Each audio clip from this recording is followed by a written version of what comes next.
I think that everyone at some point in their life should work in a fast food or retail job. Not to improve their work ethic or anything, but so that everyone knows what it's like to have that kind of job. They wouldn't work in fast food their whole lives, maybe just like for 6 months, just so they get a feel for it. So with that, let's talk about the time when I worked in fast food. I used to work at a very small local sandwich shop. I don't know if any of you guys heard of it. It's called Subway.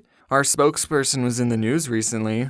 I don't know if you guys look at the news. Did you hear he got beat up in jail? I kind of want to meet the person who beat up Jared more than Jared. Not in person. We wouldn't meet in person, obviously. But like, he would be behind bars, and I would just look at the guy who beat up my spokesperson. How many people get to say that they beat up a fast food icon who is also a pedophile? Only one, and it's that guy. Okay, but seriously guys, working at Subway was probably one of the most easiest jobs out there. I don't know why I'm about to complain about it to you guys. We got free cookies. And you know the comic with the Subways in Hell? I was actually working at Subway when I made that comic. I just think it adds sort of a little bit of value to it. You see, the owners, who are husband and wife, can you believe it, of the Subway I worked at owned 2 stores. One of the Subway stores was in a Walmart on an Indian reservation, because we have those in Arizona, and the other Subway was the Subway I worked at. And since the Walmart store was always busy, the owners would spend 99% of their time at that store. So I didn't really have a boss most of the time. On the off chance the owners did show up, they would just pick up some food and then they would make sure I was making sandwiches the right way. And every time I made a sandwich in front of them,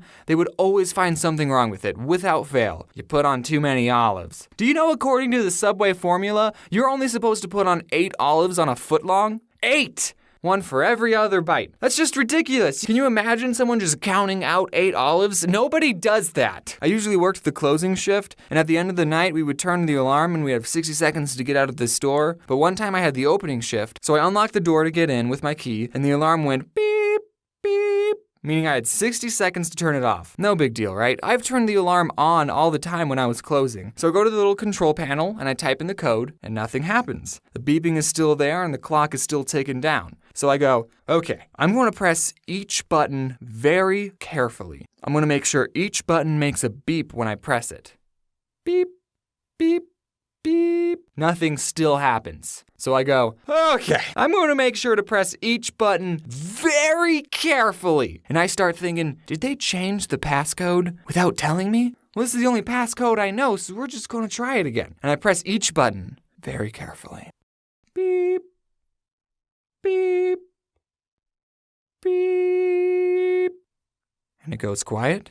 And then the alarm goes off. I still had like 20 seconds left. But I guess when you get it wrong 3 times, it automatically assumes that you're a burglar. So while the alarm is going off, I look on the contact sheet for the owner's cell phone number. I step outside, I call him, and he doesn't pick up. So I go back inside, find the number for the other Subway store. They open an hour before we do. Someone picks up with their stupid voice. Oh, thank you for calling Subway. I'm blah, blah, blah, blah, blah, blah, blah, blah. How may I help you? And I go, hey, is Mike there? That's not his real name, guys, don't worry. And they go, just a minute. Yeah, sure, I have all the time in the world. The cops might be on their way, but take your time. So, Mike picks up. Yellow. Hey, Mike, this is James. What's the passcode for the alarm? Who is this? It's James. What's the passcode? What are you doing there, James? Why aren't you answering the question? I have the opening shift. Is the alarm going off? Yeah, no one told me the new code. Yeah, we changed it. It's the last 4 digits of your social security number. Oh, okay, thanks, Mike. I don't know my social security number. So I finally get the alarm off. No one showed up, thankfully. Which I actually don't know if that's a good thing or not, now that I say it out loud. We did have a store manager who would make the schedule and sometimes tell us, hey, can you guys do a better job at your job? But other than that, she was cool. She watches my videos and so do her little brothers. They're big fans. Shout out to Ivan and Andy. Those are the brothers. So get this, at Subway, you only work with one other person. Just you and them in an empty Subway for 5 hours. I mean, we weren't empty all the time. Okay? And when you're not making sandwiches, you have other stuff to do, like stocking the chips, or we had stuff to do. But okay, we did watch a lot of Netflix and do homework, so I mean, it was that other person you worked with would make or break your entire shift. It wasn't the annoying customers. I kind of got used to annoying customers. So I worked with a lot of crappy people. And I also worked with a lot of people who I would probably never become friends with except in a work setting. You see, you gotta understand the type of people who got jobs at Subway. potheads. Most of them are potheads. And some of them are really cool. I'm just going to go over a couple of the characters that I worked with. There was Tyler. I freaking love this guy. He smoked a lot of weed. He actually taught me what vaping was, and he got me into Clash of Clans. I actually mentioned him and his girlfriend in my riddles video. I don't know if I ever told him that. And of course, I have to mention Corey. He was cool. We watched How to Get Away with Murder on Netflix, and I've also hung out with him outside of work. What him and Tyler had in common is that they would actually do their job, which you gotta appreciate. Then there was this guy, and get this, who was also named Jared. He loved marble, and that's like the only thing he would talk about. I can say these things. He doesn't watch my videos. There was Sarah. She was cool. She made me a bread bowl. And her boyfriend, Jay. He talked about chakras and third eyes. He was interesting. And also, there's Anthony. He's cool. What's up, Anthony? For the 100,000 sprinkles video, I actually went back to Subway to use their scale because I knew they had one. And we counted 500 sprinkles again just to be more accurate for the 100,000. And Anthony helped me count instead of working. I mean, at least he got paid minimum wage for it. So 2 more stories before I go. One time, Jared asked me to take out this pile of trash, and I was like, oh, okay, I'll just put this pile of trash in the dumpster. And as I was taking it out, I saw that there was a chip poster in the pile, and I thought, this is too cool to throw away. I'm gonna keep it. So I took it home with me, and then the next day when I went in, people were saying, oh, where's the chip poster? We can't find the chip poster.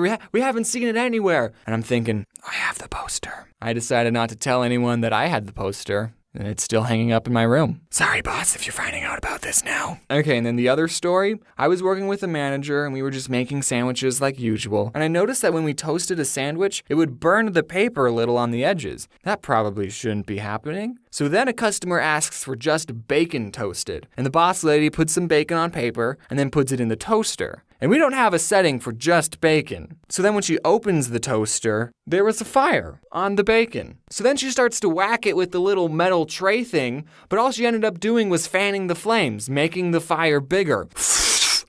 You got this, right? Then I went in the back and I got the fire extinguisher and I actually used it. I single-handedly saved that Subway. Wait, what have I done? Is it okay if the bacon's a little crispy and has nitrogen and carbon dioxide stuff on it?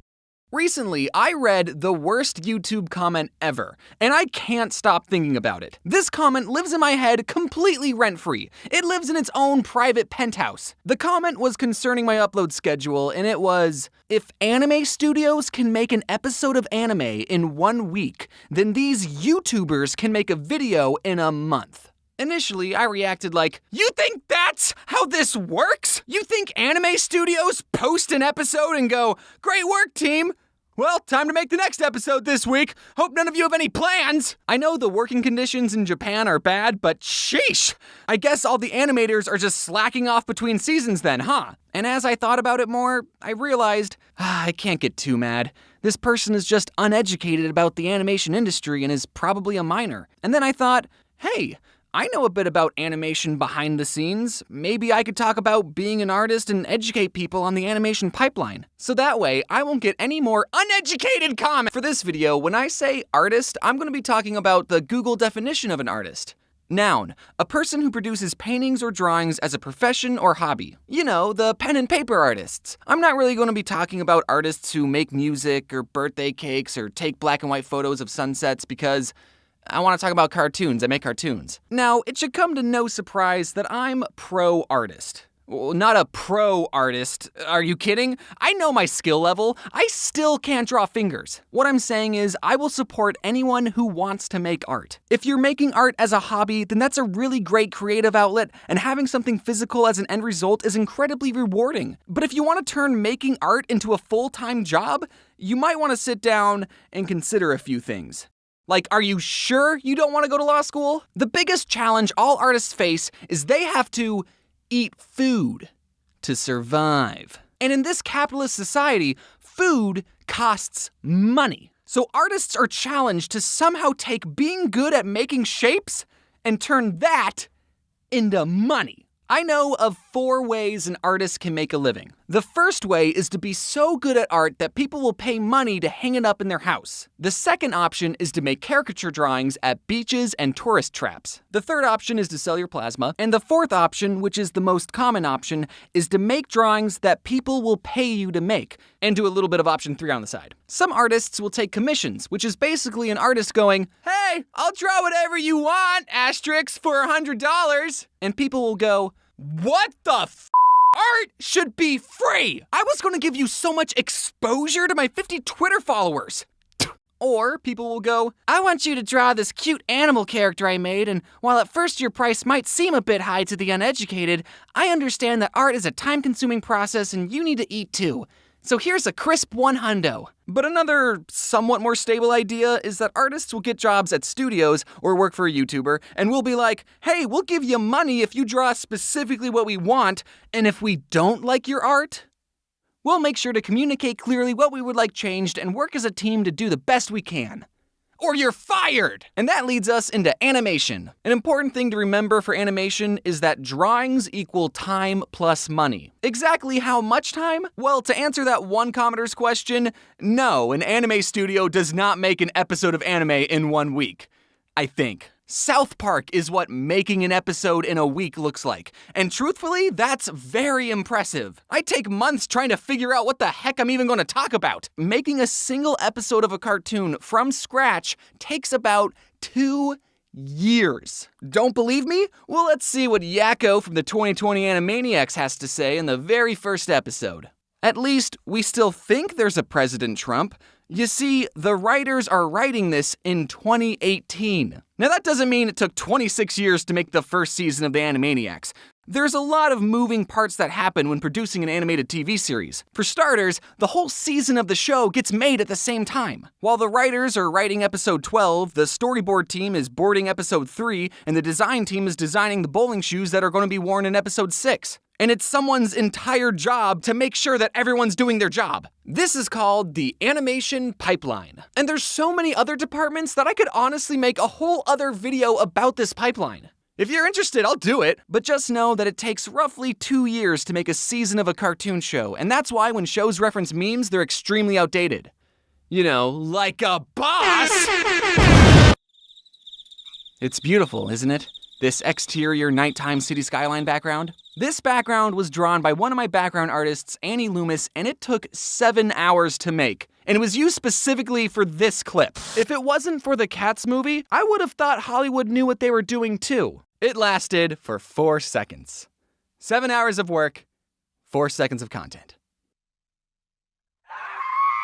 So before we continue, I'm going to make you all sit and appreciate this background for another 4 seconds so I can double the value of this background. Backgrounds can be a time-consuming process, and the whole purpose of them is to be in the back of the ground. They're not even the focus. So storyboarders will sketch out a scene to set the staging through layout, posing, and character expression. And during this phase, I'm trying to find places where I can reuse backgrounds or take pieces of other backgrounds and Frankenstein monster them together to make an entirely new background. Like how I used the city background to be outside this window. Or how I took the buildings from this background, the bushes from this background, and the bench from this background and made an entirely new background. And hopefully, none of you noticed. Am I being cheap? Or cutting corners? Absolutely, but that's the point. That gives another background artist more time to make something else, like this James-themed city skyline. Instead of having to draw 20 different backgrounds of a bedroom, we already have a bedroom, let's just do something else, please. It's not being lazy, it's getting the most use, the most mileage out of your hard work. I see this next story pop up on Twitter about every month, and it makes me want to stab my eyes out. If you look at this scene from The Jungle Book and this scene from Winnie the Pooh, these two similarly proportioned boys are eerily moving in the exact same way. Wait, was this plagiarized? Did someone from Winnie the Pooh plagiarize The Jungle Book? No. Remember what I said about drawings equal time plus money? Well, back in the old days of animation, before fancy graphics cards and floppy disks, animation frames had to be physically painted onto floppy, transparent sheets called cells. So animated movies were essentially a really long flipbook with over 100,000 hand-drawn painted pages. Back then, drawings equaled even more time and even more money. This whole sequence had to not only be drawn 24 times a second, but it also had to have the correct timing to look like a little boy was jumping on rocks. Just because you drew 24 Mowglis doesn't mean they're going to look good when you play the frames together. So if you're making a cartoon movie in the 70s and you need a scene where a young boy character is just being a dude and throwing rocks, and you need a really climactic fight scene, are you gonna spend the time and money drawing another boy throwing another rock when someone else already did that 10 years ago? Or are you gonna reuse the animation the studio already made and then have more time and budget to make an even epicer fight scene? If these movies were from 2 different studios, then yes, that would be a completely different story. But Disney owns this movement of our boy Mowgli, so they're allowed to use that movement on our boy Chris. Turning your art into a full-time job is very difficult. I'm extremely lucky to not only have this opportunity, but to be able to build an amazing team of talented artists to create these cartoons and share them with you. And because of you watching these videos and supporting me, I'm able to reinvest money into the team so we can make better quality content and I can support more artists. It's a win-win symbiotic thing we got going on. So if you ever wanted to get into the art industry, good luck, get drawing, and start putting that portfolio together. Oh, so that means we have to start the video. We have to give it like an introduction. Okay. You have to do that. Hey everyone, welcome back to it. Oh, that was bad. What's going on, everyone? This is your boy, the Odd Ones Out, back again with another crazy video. I'm here with Jaden Animations and Something Else YT. Say hello. Hello. Wait, do we have to be more enthusiastic? Like, Hey, it's me, something else YT.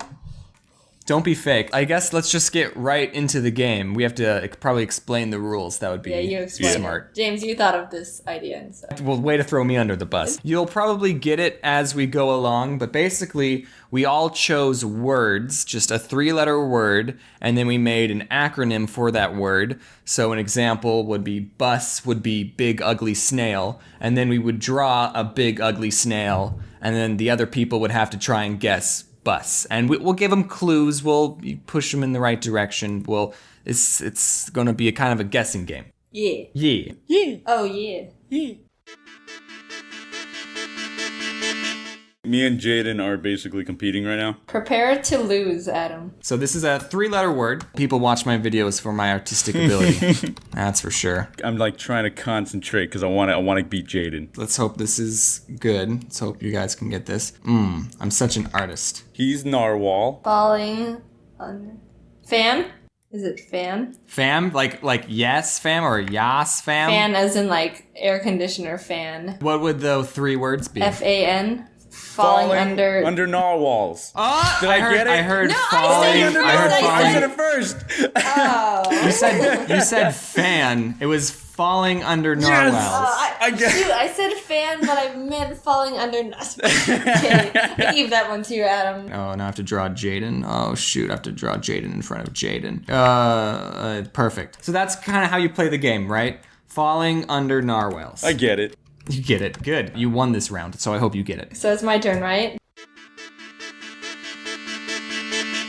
We ready? Yes. I've never been more ready in my entire life. We kind of have to like wait for the whole picture to be finished. Kinda. So I guess Adam, how was your day? I'm doing good, James. How was your day? It's all right. Well, that sucks. You guys want to start guessing? Treehouse box. Is it under something again? You? Yeah. Box underground? Yeah. Bug! Wait. Bug! But Yeah, it's a bug. Box underground. that was so fast. Yeah. Get wrecked. Is this my turn now? Now we're up in the stakes. Adam's doing 4-letter word. Did you guys know that laser is an acronym? Okay. I only know it because I had it in a video once, and it's the light amplification by simulated emissions of radiation.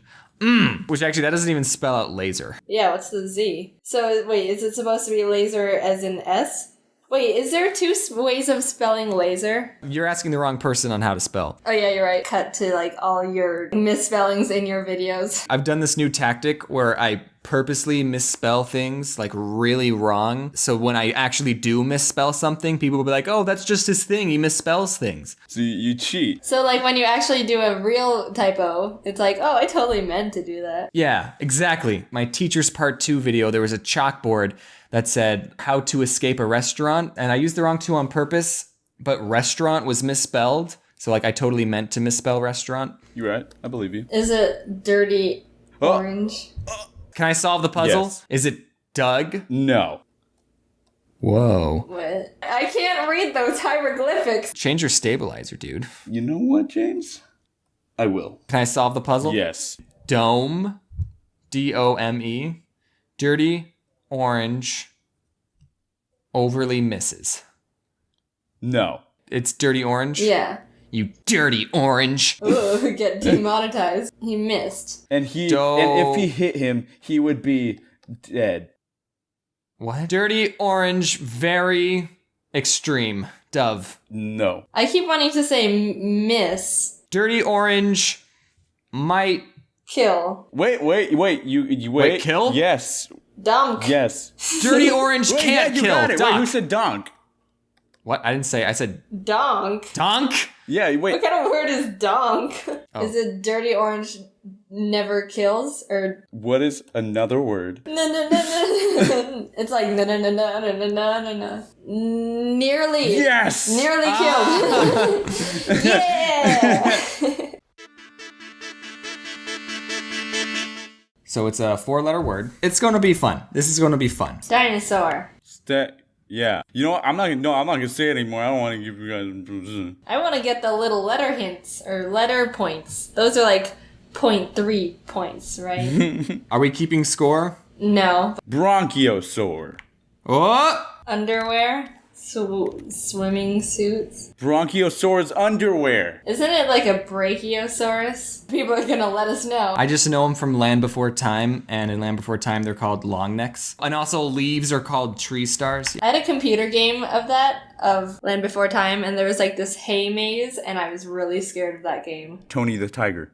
Angry Tony the Tiger. Is that Tony the Tiger? Is it? I don't know. Tiger, it's just a tiger. Angry tiger. Yeah, that's actually good. An angry tiger. Okay, so Bronchiosaur's under an underwear angry tiger. I'm going to do something, and you might be a little confused on what I'm about to do. Okay. In my mind, it makes sense. Justin Bieber's Is it an emo tiger? emo tiger. Close. Mark a tiger. I was wrong. Maybe I should start giving you clues now. I think he's like it's not a phase mom tiger. You give it like a little Hitler stash. That's makeup. That's makeup. Oh, okay. Jeez. Actually, you're right. That does kind of... No, it's makeup. We're all agreeing that this is a tiger. Yeah. So angry emo tiger with Bronchiosaur underwear. This is a big clue. Tumblr. Tumblr Huh? tiger. A feminist tiger. Let's throw out some clues. That's still the wrong layer. What was this dinosaur called again? A Bronchiosaur. I think it was brachiosaurus. Brachiosaur. A long neck. Soar. Cut to like all your misspellings in your videos. On. Okay, so that's the first one. Now I'm just coloring it. Now I'm just like adding some little details. B-A-E. Is it bean? Bean. This is so fun. I like this. What is he wearing? Panties. Is But. it what? But. Okay, but what's the sentence? What's the sentence? Bronchiosaur underwear. Tony the tiger. Tumblr tiger. Tumblr tiger. No. Tumblr shaming. Underwear. Ticks off. Triggers tiger. Triggers tiger. Yes. Wait, what was it? Triggers tigers. My favorite word. Yeah. So it's butt. I kind of want to finish this drawing now. James. No, I'm not done yet. Okay. Okay. So mine is 4 letters now. Wait, I can't see your thing. Look with your eyes. Well, you're right. What was I thinking? I was like, should I draw a stick figure? Nah, I'll try a little bit. I think me and Adam are closely looking at the drawing, just, thinking of things, and we're not talking, and we're just being silent. So, James. What, Adam? Parents. Am I right? A fish. An eel. Yeah. Mom eel. Meat. Mom eel meme. What? You got the word, but you didn't get the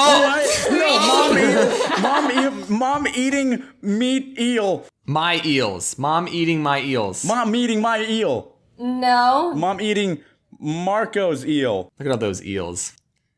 Mom eating many eels? Mom eating more Yeah, eels. Mom Yes! eating many eels. I had it. I had that. I blame myself for saying it out loud.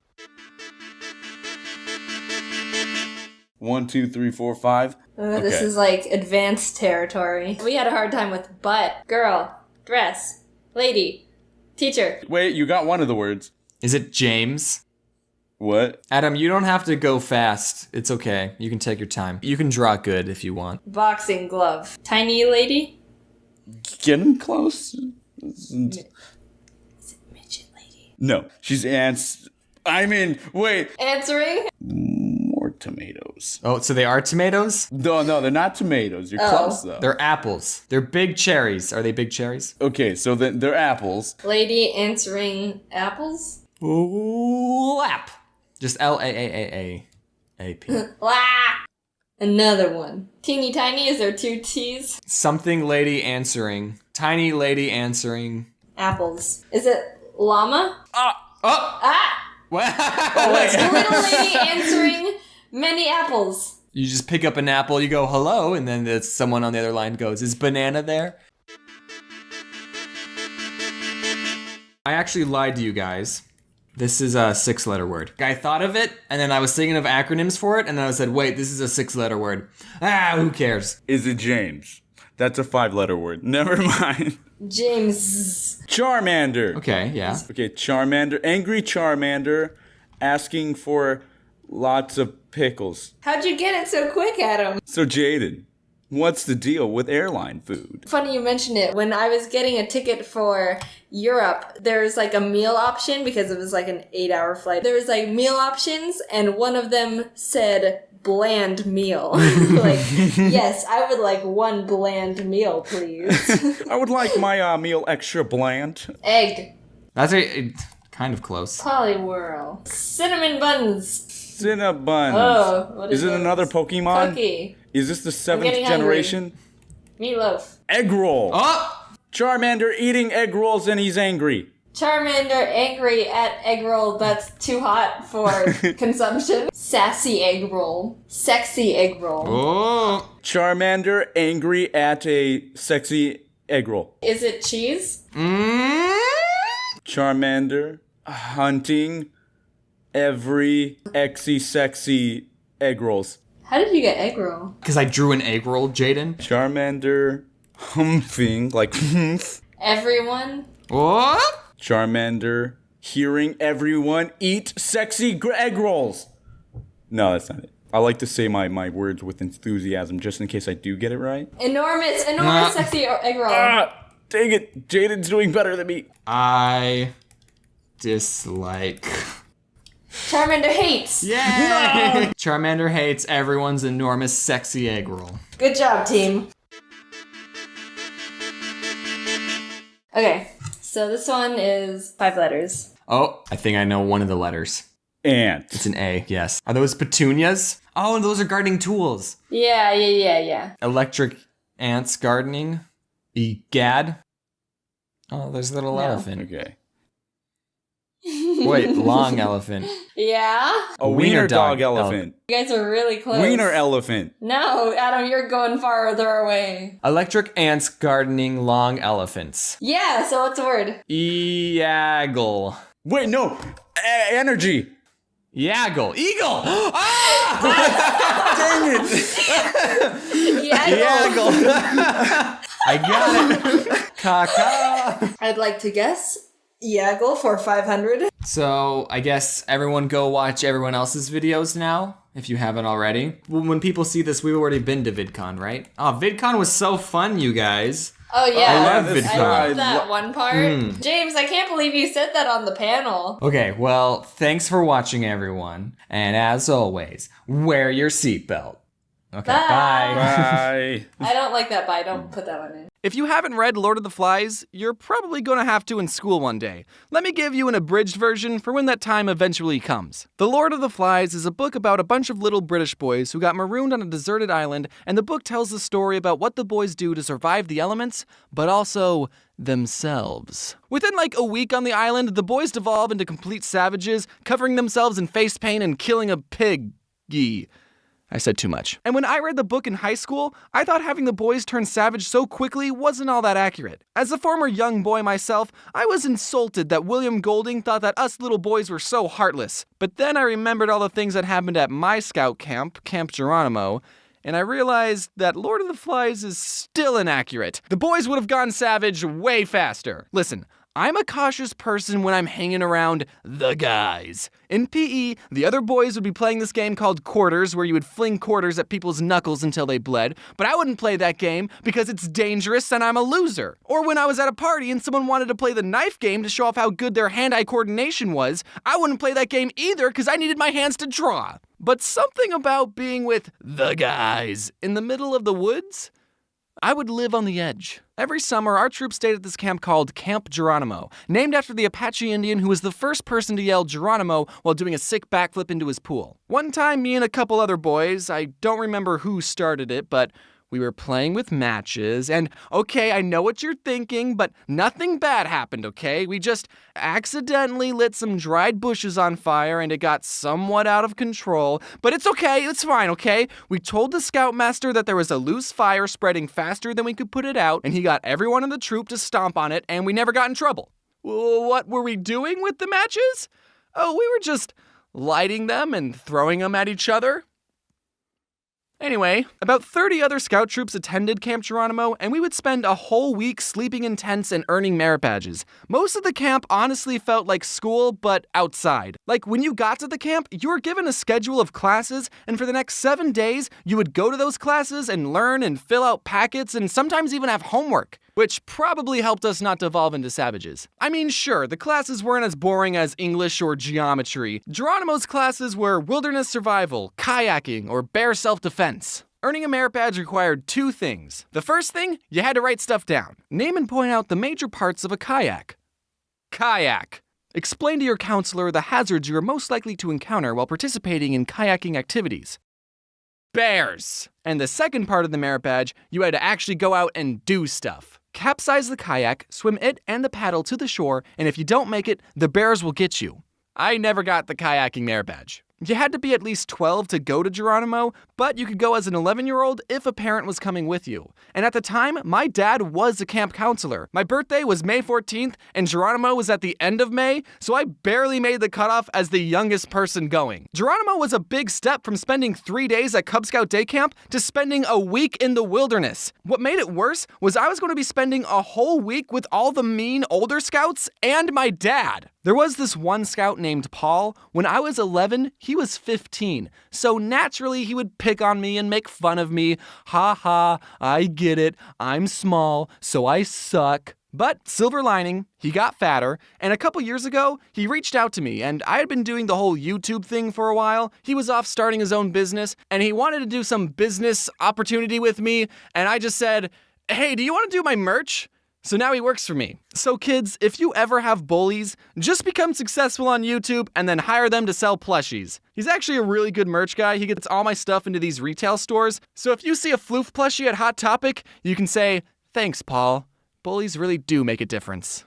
Anyway, self-promotion aside, my first year at Geronimo, I was a little bit on the very young side compared to everyone else. I was taking a class called orienteering. The class taught us how to read maps and use a compass. And one day it was time for our class to go on a scavenger hunt thing. We were given a list of places we had to go to, and we were supposed to use our compass and count our paces to get to each specific location. Then when we got to our destination, there would be a marker somewhere, and we would have to write down what that marker was. There were 10 different markers that we had to find, and the course was supposed to lead us in a circle. The leader who was in charge of our group and the compass was an older scout named Paul. It wasn't the merch guy Paul, but I think it would be funnier if it was. Our group set off to the first location. Having a compass and counting your steps isn't the most accurate way of navigation, but we weren't allowed to use Google Maps, so. When we got to the spot, we had to look around for a little bit to find the marker, but we eventually found it, and then we were off to the second location. This time, the marker was harder to find. The spot we landed on was pretty far from where the marker actually was. At the third location, we couldn't find the marker. But we did see this reflective sign on a tree, and we figured that's what the marker was supposed to be, so we wrote it down. At this point, I decided to grab my own compass and give it a try. My compass pointed in a direction that was a little bit off from Paul's direction. Not by a whole lot, but just enough. But remember, I was the little kid. Nothing I said mattered. Paul said things to me like, "Oh, you don't know how to use a compass. I bet yours is broken. I'm never going to work for you one day." And you know what? I believed him. This guy is 15 years old. Do you know how wise and experienced he is? So we kept going and struggling. We used anything we found as a marker. Some piece of trash, it's a marker. Hey, this tree has an A and an M carved into a heart. Kind of weird that it's at an all-boys camp. Do you think that it's a marker? Eventually, we all had to admit that we were completely lost. The other boys told Paul to hand over his compass, and Paul reached into his pocket, pulled out his compass, and 2 buzz magnets. Buzz magnets are magnets that are shaped like a bullet, and you can throw them up in the air, and they make this cool buzzing sound. They sold them at the camp store, so that's why Paul had them. And everyone immediately figured out why we were lost. For those of you who don't know how compasses and magnets work, I don't know either. I think it has something to do with them coming from outer space. A compass is supposed to point to the magnetic North Pole, and a magnet will mess up the direction a compass is supposed to point in. Paul's compass wasn't pointing to his pants the whole time. We would have been suspicious if that had happened. But because his compass was right next to a magnet, it got uncalibrated. And then we all got lost in the woods and died. And that's why I don't have an orienteering merit badge. I was upset because my compass probably wasn't broken, but I didn't stand up for myself. Because I don't do that. I have more Camp Geronimo stories, like the time me and my friend threw a Ziploc bag full of water at the older kids' lean-to, and then I ran away so fast that I threw up. But I already did a video about that, and it's 5 years old, and it's very bad, and you're not allowed to watch it. So the moral of this video is, just because you're young doesn't mean you're stupid, but it does mean you make bad videos on YouTube. Also, check your pockets before going orienteering. Going orienteering. Sounds like a tongue twister. Going orienteering. Going orienteering. Going orienteering. Hey, this is kind of like a part 2 video. I mean, you don't have to have seen the part 1 video to understand what I talk about in this video. But I mean, if you haven't watched part 1, you should. So I used to work at Subway, and to be honest, about 80% of the customers were fine. Sometimes they would do something that would just personally annoy me, like ask for a meatball on flatbread. So don't feel too bad for me. Like sometimes people would ask me, "Can I have a turkey with lettuce, tomatoes?" Whoa, slow down. What kind of bread? Footlong or 6-inch? What kind of cheese? Is it toasted? Then we'll talk about vegetables. And every time someone brought in a list, there would always be something missing on it. Always. I never had someone come in with a complete list. I would ask someone, "What kind of cheese?" And they would say, they didn't specify. Well then, if they didn't care enough to remember cheese, I guess they'll get Swiss. If anyone watching is currently working at a Subway, then feel free to use these tricks. If someone asked me, What kind of cheese do you recommend? I would always say provolone, because it's the easiest cheese to pull apart with gloves on. Really, if anyone asked me what I recommended, I would just tell them the easiest thing for me to do. But even after I gave my insightful provolone cheese recommendation, sometimes people would still say, I'll take American. "Why do you even ask me what cheese I would recommend if you're not going to take it seriously?" Another thing that would annoy me is when people would say the sandwich was all done, but they didn't put any sauce on it. So I would ask, "Any sauce?" And then they would be like, "Oh yeah, mayonnaise." "Oh, why did you tell me it was all done if it wasn't?" Also, the receipt machine at the store took like 7 seconds to print out the receipt. So it would be very awkward every time I would ask people, "Do you want your receipt?" And then they would say yes, and then we would just stare at each other until the receipt printed. So what I did every time someone swiped their credit card, I would just stare off into space, and in my head, I would count to 5. And then I would ask, "Do you want your receipt?" And by the time they said yes, it was like magic. As soon as they said yes, the receipt printed. At Subway, you only work with one other person. So if someone got annoyed and said, "Let me talk to your manager," I would just look at them and go, "Listen, I've been here the longest. The only other person in this store is a 16-year-old girl, and she technically isn't old enough to use a toaster, so I'm probably your best bet. I'm the manager." Like, do people think the manager will automatically take their side and give them free stuff? Yes, actually they do think that because it happens all the time. I would consider myself a pretty laid-back Subway employee. I didn't like to be stingy with people, even though I was disobeying the Subway formula on purpose. "Oh, you want more than 6 olives on your footlong?" Sure. Here, have a 5th slice of cheese. $1.50 for avocado?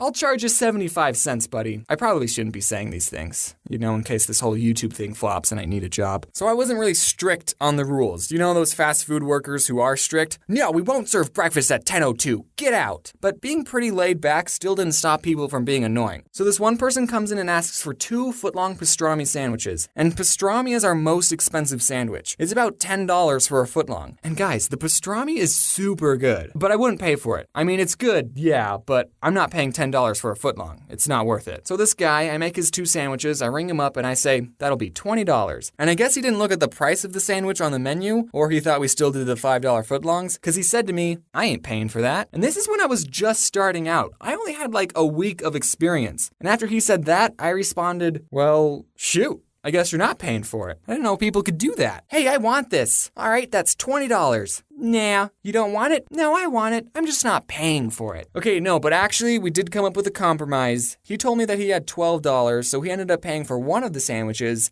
and I got to eat the other one. So it all worked out. This one time I was making a sandwich for a guy with a very heavy accent, and he asks for onions on the side. No big deal. We at Suabwe put vegetables in little cups all the time. I actually got a soup cup because the on the side cups are teeny tiny, and I start doing my thing, but then he says, no, on the side. And I think, oh, he's getting a foot long. He probably wants onions on half of it, but not the other. So I start putting onions on half the sub, but then again he says, no, on the side. At this point, I don't know what this guy wants. So I ask him, on the side of what? And then he screams, onions! And I never figured out what he was trying to say. This one old gentleman asks for sauce to be put on his vegetables, and normally we put it on top of the sandwich with the meat. And I didn't know if I heard him correctly because I put the sauce on and then I closed the sandwich. So your sauce would have been in the same place either way. One time, this woman tipped me and Corey $40. She wasn't annoying, I just want to sprinkle in some good customer stories. Okay, one time this Native American person came in, and I don't know if mentioning that was important to the story. He comes in and asks for 5-foot-long tunas. Okay, Tyler, just me and you, let's do this. And then when we're all finished, we ring him up and we say, anything else? And he says, 7 meatballs.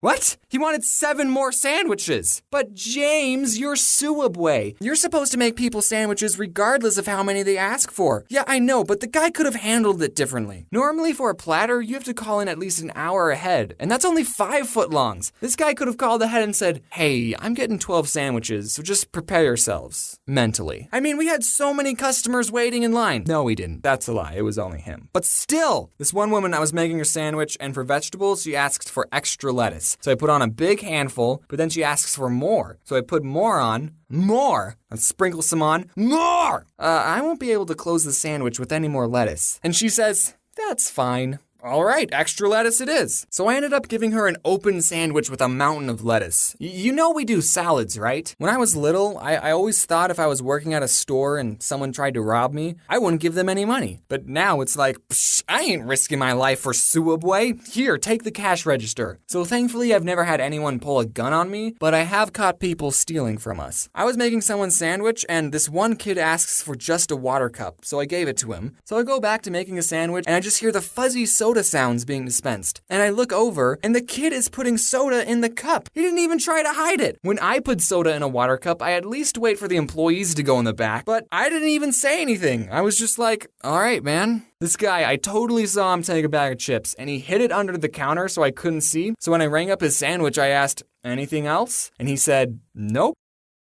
All right, whatever. Okay, last story. I was in the back and was playing some Clash of Clans, and we have a computer that shows what the cameras see, and I see this woman who was eating there. She reached over the counter and took 3 large cups, and I did nothing to stop it. You know, I'm the kind of person that's like, the fast food employee is always right. Say if I was eating somewhere and I asked for a chicken salad and they said, we only have tuna salad. I'm the kind of person that's like, oh, well, I guess I'm having the tuna salad then. One time, me and a group of buddies were driving through Texas, and we passed a building that looked like the Whataburger corporate office. Just to be sure, I checked my phone and discovered, yeah, we did just drive past the Whataburger corporate office. But what I found interesting was that the building had hundreds of 1-star reviews. After some investigation, I found that these reviews weren't coming from the Whataburger corporate staff. No, these reviews were from once loyal customers who in one way or another had a negative experience at a Whataburger and were gonna take this issue to the top! Reading people's wordy laments about their terrible fast food experiences has become a hobby of mine. And it's not just Whataburger. Every fast food corporate office has hundreds of 1-star reviews. These people have been wronged by a billion-dollar company, and the only way they can get back at them is calling them stupid. The team at blah blah blah have no intelligence whatsoever. I ordered 3 large lemonades, and all 3 spilled in the inside of my car because the cup holder was way too flimsy. I told the manager named Josh, and all he said he could do was say he's sorry. sorry isn't going to clean up the mess caused by their stupidity. This guy spilled 3 lemonades all over his car, and instead of going, I'm so stupid, he went, Josh is stupid. This just goes to show that you could do your job perfectly and still have angry customers. Also, what did you expect Josh to do? Hey, I just spilled all that lemonade you gave me in that cup holder. Oh my goodness, how could I be so stupid? I forgot to turn off spill mode. Bring your car out back and I'll get a straw and then I'll suck it dry. No need to thank me. That's what fast food employees are for. I can't talk about fast food without bringing up a small local sandwich shop in my area. So here are some of my favorite 1-star Suwabwe reviews. We went to the location in blah blah blah. We had 30 minutes to close. I know, sucks, but there was a huge regional wrestling match and there were some starving boys. I walked in and let them know we had 20 sandwiches to order. We didn't have crazy expectations. Substituting meat, forget tomatoes if you're out. We don't need toasted, let's just feed these boys. 9 sandwiches in, the sweetest girl who was making our food said her manager said, shut it down, and they're not making the rest of the order. The manager had the employee in tears, and 9 boys didn't get food. I was mind blown.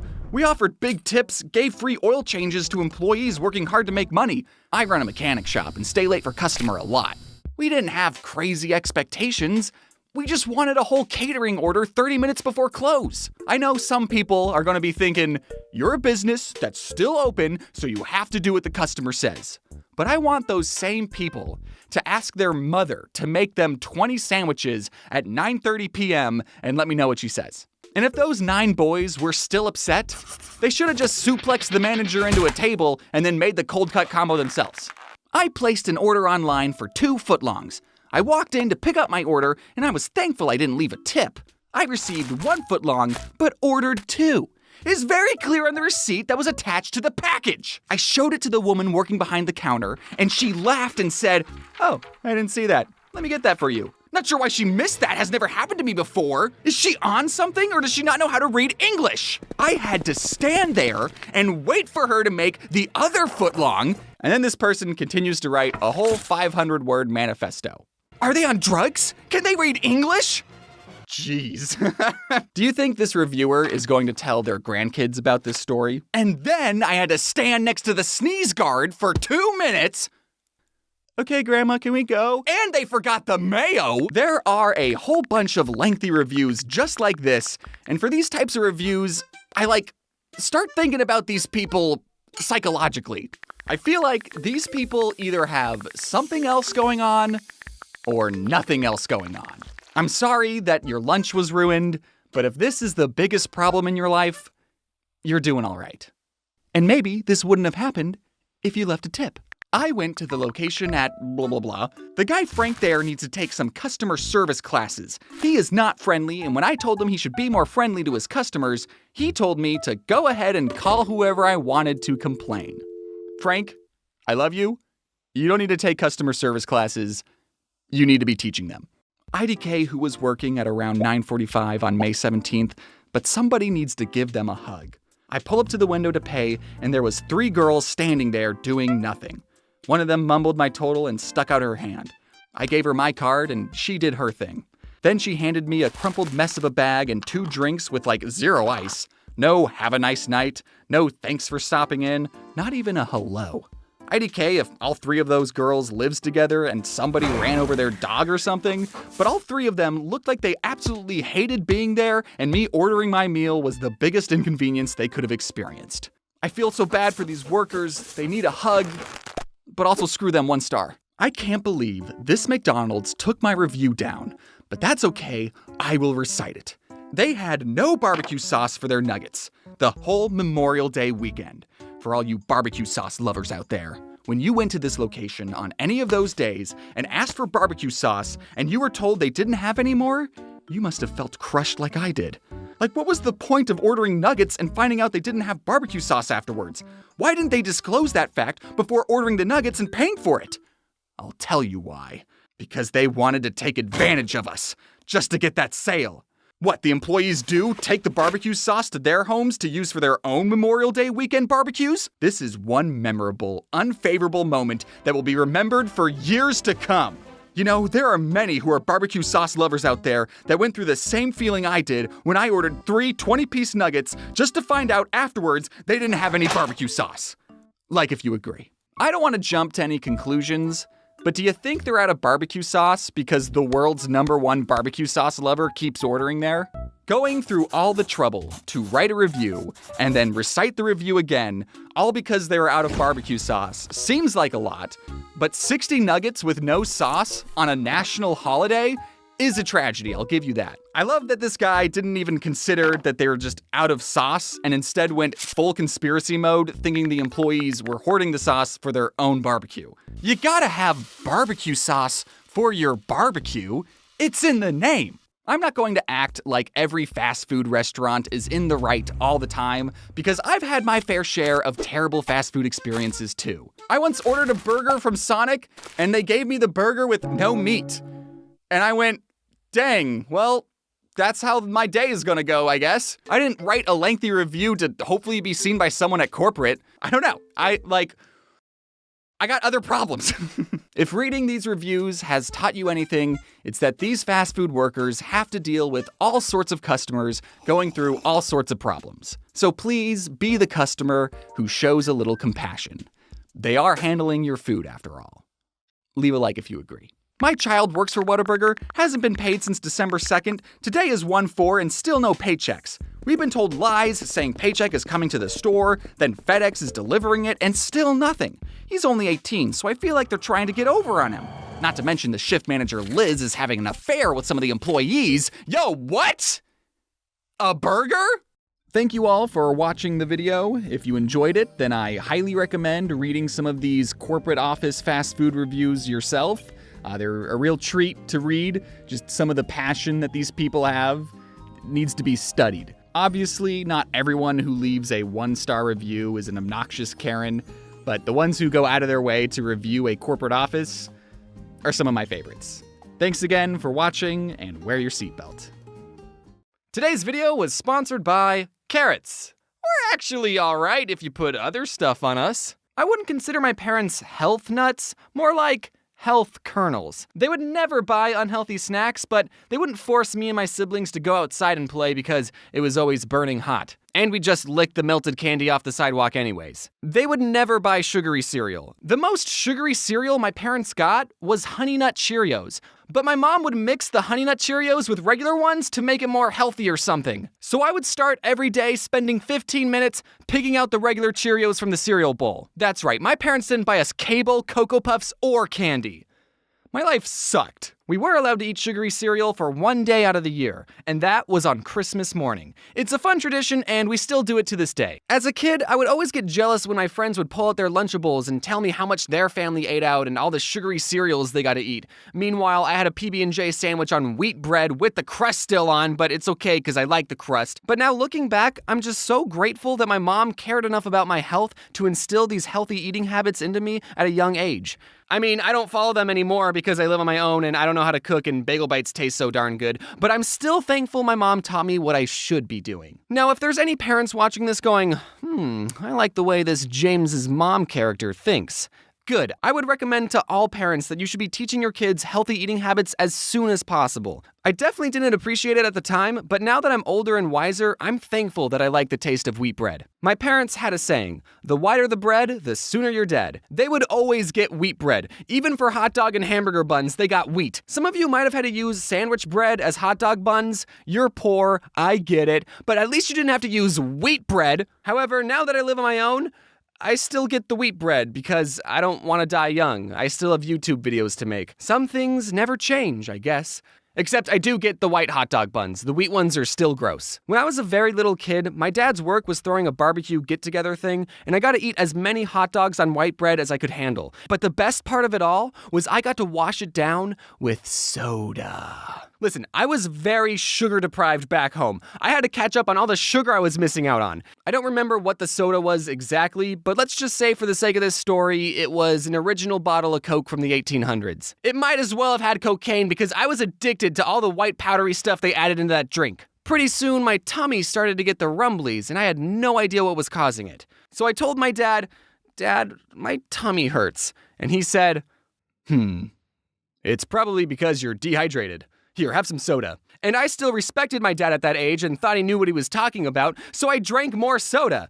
And then I threw up and my dad said, "We should leave." I mentioned this next story in my first book, available in bookstores near you. Be on the lookout for book number 2, coming out at the end of March. But one time my mom bought a giant 3-pound bag of Skittles. I forgot what she bought them for, but they definitely weren't for us. She locked them away in a closet because she knew what us kids would do if we got our grubby little hands on the Skittles. This wasn't the first time my mom had to hide candy from us, but this time she forgot to lock the closet, leaving the Skittles unprotected. And me and my older brother ate the entire thing, and we would have gotten away with it, but then something came up.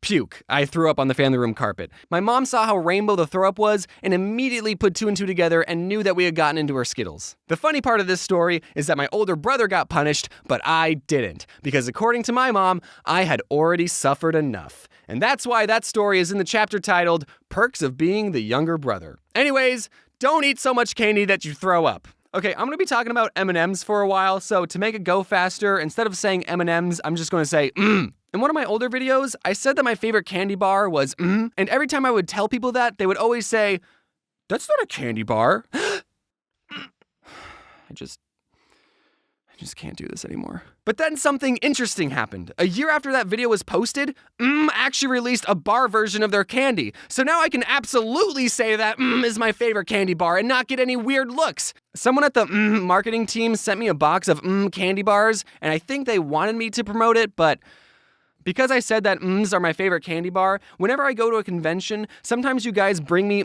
candy, which is very thoughtful, but you know, I like other things too, like Oreos and Twix and money. You know, I'm just saying you don't have to bring me all the time. When I was visiting London, I went to the store with my friends Adam and Mads, and if you don't know about the London store, it's 4 stories tall, 35,000 square feet, and according to Wikipedia, the largest sweet store in the world. So it was kinda big. Once I stepped inside, my first thought was, okay, this is too much. It was like the candy forest scene in Willy Wonka, except it was all chocolate and expensive. In one part of the store, you could make your own custom with a picture and 2 phrases. So for the picture, I Googled my cartoon self, held up my phone to the camera, and it bloody worked, mate. And for the phrases, naturally we wanted to write something that was meaningful, so we wrote Mad Stinks and Adam Smells.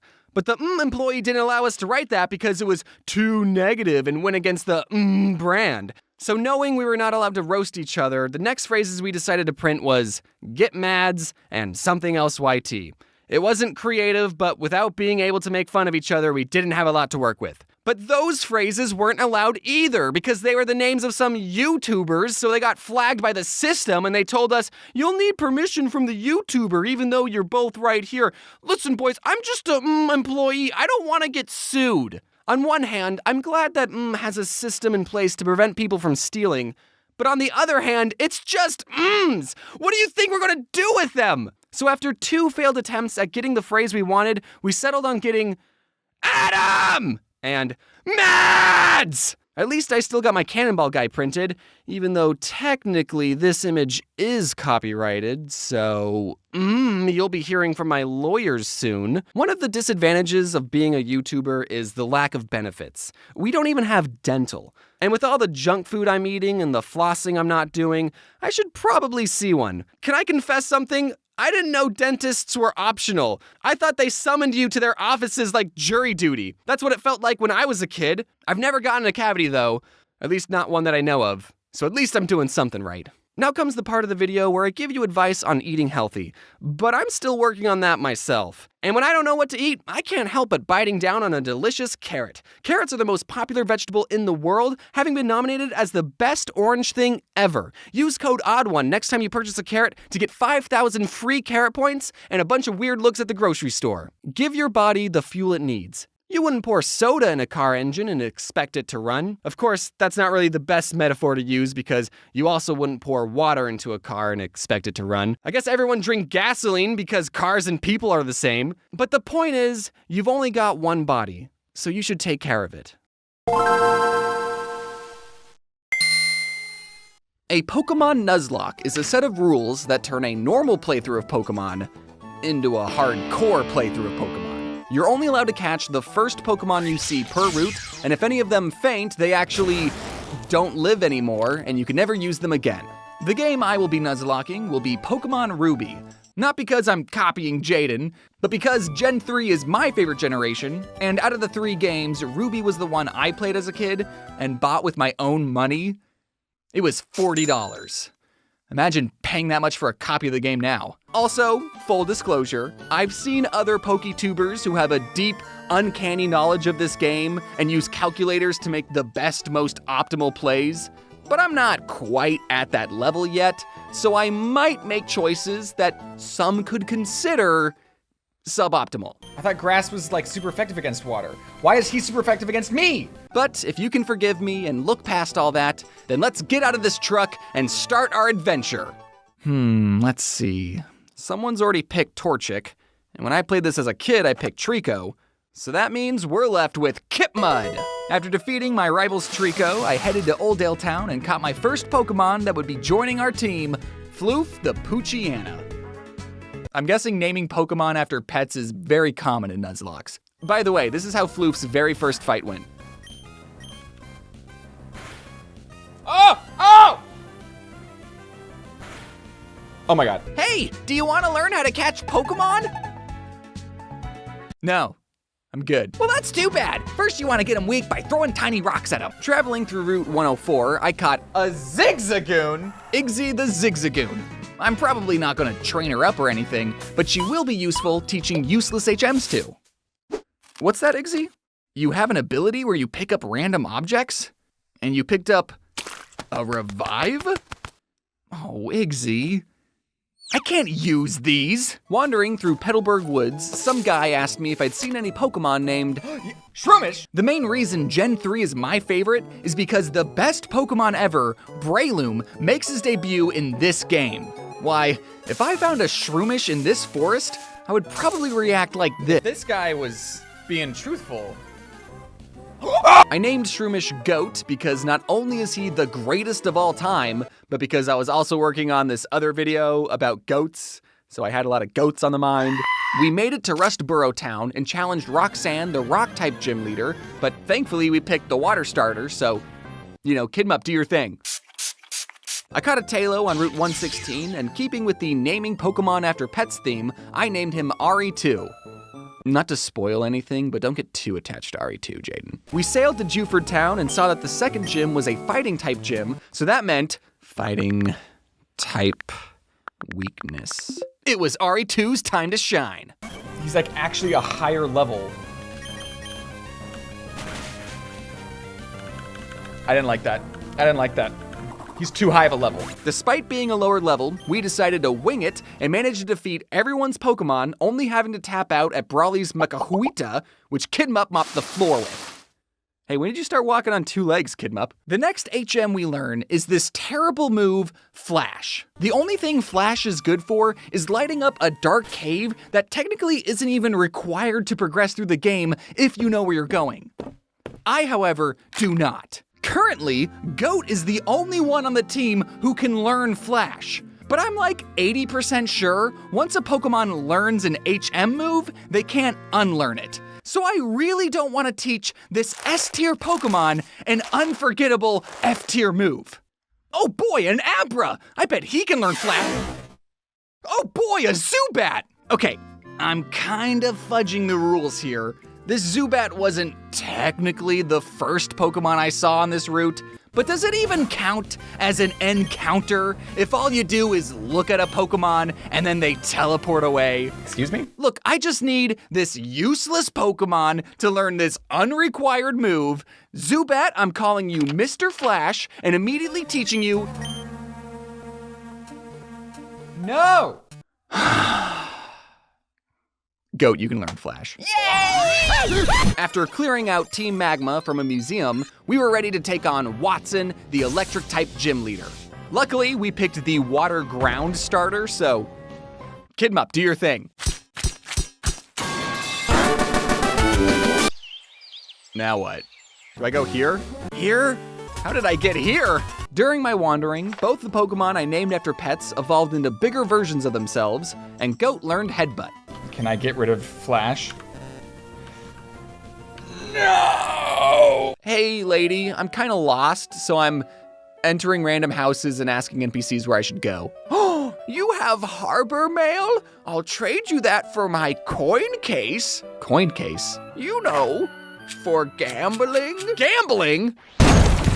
Listen, I don't have a problem. The reason I'm this excited is because one of the prizes you can win at the casino is a Pokemon. A Pokemon that may help me build the perfect team. So, before I checked what the prizes actually were, I bought 500 coins for a measly 10,000 Pokédollars. Just TMs?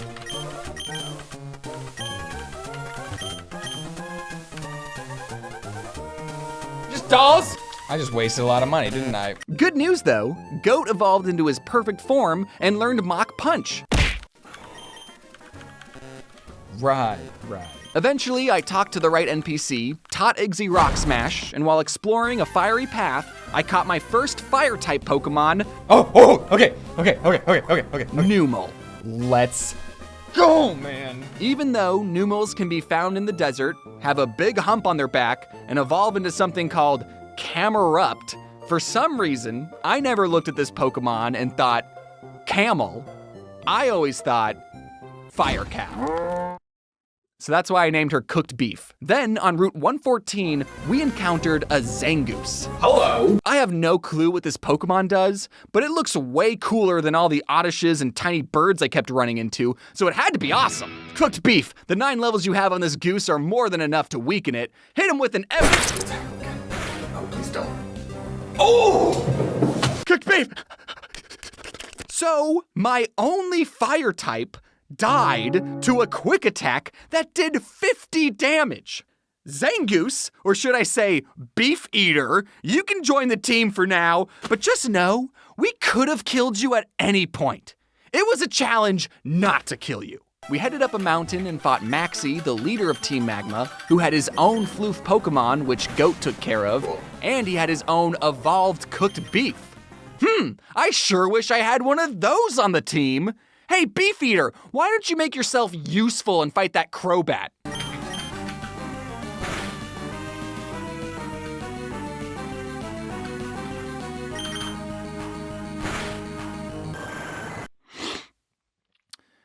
Okay, that's kind of cool. As we headed down the mountain, who did I encounter but... Who's the new Pokemon? Another Numel. Immediately, I abandoned Beef Eater to make room for Return of King. Before we take on gym number 4, I think I figured out a way to get Goat to forget the move Flash without having to beat him over the head with a 2x4. A little Pidgey told me that Goat was about to learn a new move at his next level. So by placing him in the Pokemon daycare and doing some light cardio outside, he'll level up, learn the new move, and forget Flash. And my plan worked like a charm. Yeah. It really sucks that this is the only way to get Pokemon to forget an HM move. You'd think they'd have some, I don't know, a move deleter NPC or something. Gosh. Now you'd think that since I picked the water starter, that the fire type gym wouldn't be an issue. But it was. Floof and I quickly learned why biting lava was a bad idea. Okay. Thankfully, Kidmup, who I don't know why I didn't send out first, took out both of Flannery's Slugmas with no issue. But then she sent out Torkoal. Even though Kidmup was using a super effective move, he only did this much damage. Meanwhile, Torkoal's body slams were doing this much damage and paralyzing us. Okay, Goat, I know you're the Goat, but you understand why you can't fight a fire turtle, right? RE2, looks like you're up. Finish her off with a steel whip. Dude! RE2, no! What do we do? None of you are great choices. What I really need is a turn to heal up Kidmup, but... Hey, Igzy. Are you aware of the concept taking one for the team? Given the dire circumstances, this felt like the best choice. Sorry, Igzy. With Kidmup healed, we managed to get Torkel's health really low, but then Kidmup refused to finish the fight because he was, in his words, immobilized by love. Kidmup, I know you're letting this turtle body slam you on purpose, and you're sick for it! Do you really think we have a future together? Okay, Goat, I know this is a fire turtle, but she's mostly using body slams. Could you please punch this turtle's head off without falling in love?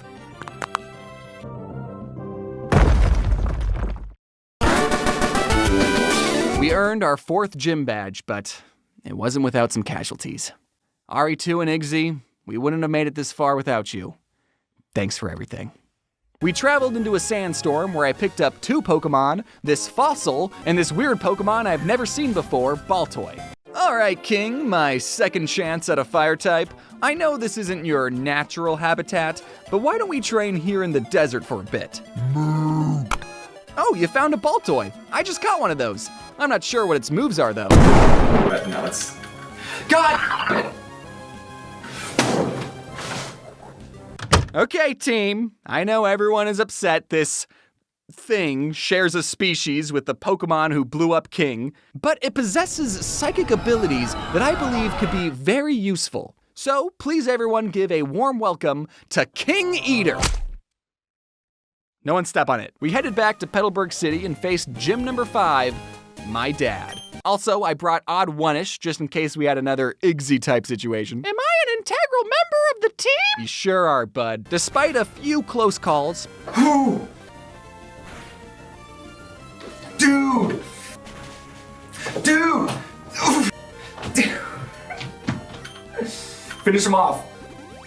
No! Everyone, including odds1out, made it out alive. Oh my god. Good thing we have free healthcare. I don't know what I'd do if someone took away my free healthcare. Not right now, Goat. Across the water on Route 118, I caught Pikachu the Electrike. Great. I don't know, he's electric like Pikachu, and his head kind of looks like Pickles, so... Whatever, having an electric type on the team is huge. After inspecting all the Pokemon I had, I figured Mr. Flash's flying poison moves could be useful. So I evolved him into Golbat, and then, here you go, daycare lady. All right, my favorite Pokemon, who wants some ice cream? Gosh, I love you guys. I couldn't ask for a better team right here. At Fort Tree City, we were ready to take on Winona, the flying-type gym leader. Wait, this weird lizard's blocking our path. Kidmup, can you? Oh, cool, you're back on 4 legs again. Also, Pikachu, why are you blue?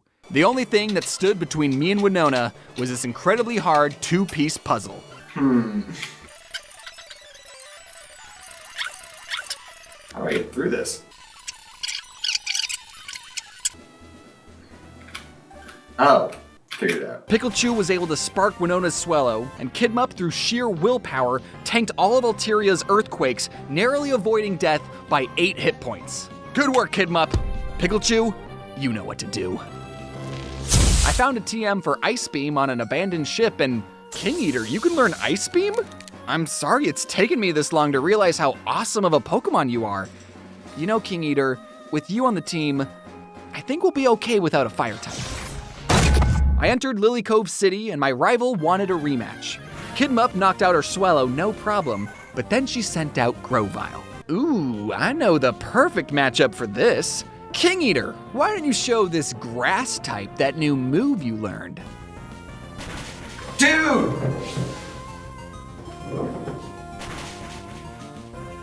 Ah! Are you gonna use the hyper potion? No! No! I can't believe I got that upset at losing a Pokemon that before this challenge, I had never even considered playing with. If any members of the Claydol lover community are watching, I'm sorry, I didn't know he hated grass. All right, team, we're not fighting any more gyms until each one of you is in peak physical shape. Floof, why haven't you evolved into Hondoom yet? What about this fossil? Is this fossil any good? We we picked the plant one. We got the plant. What about Mr. Flash? Has anyone seen Mr. Flash? Why hasn't that loser evolved yet? Hey, buddy.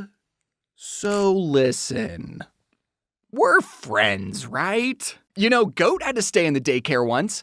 Yeah, it was to forget the move Flash. Look, Mr. Flash, I know I technically shouldn't have even caught you, and I named you after a garbage move I thought you could learn, but I want you to evolve so you can be the best version of you on the team. Don't you want to join the team? I have this soothing bell you can hold on to. Welcome to the team, Mr. Flash. With the team stronger than ever, I surfed my way to an island that had a Pokemon graveyard inside a tall building, and for the first time ever, I could actually grieve with the other trainers. That was a great battle, dude. Yeah, it was. Here's some money. So, Kidmup was holding an amulet coin, so you actually owe me 600. We defeated more Team Magma grunts at the top of the tower, and on our way down, I caught what I thought was going to be a super awesome Pokemon, but turned out to be a little disappointing. Let's go. My third chance at a fire type, my son, the Vulpix, which I immediately evolved into Ninetales. Why was she a disappointment? I don't know. You'd think a fire type would have no problems defeating a Gloom, but alas.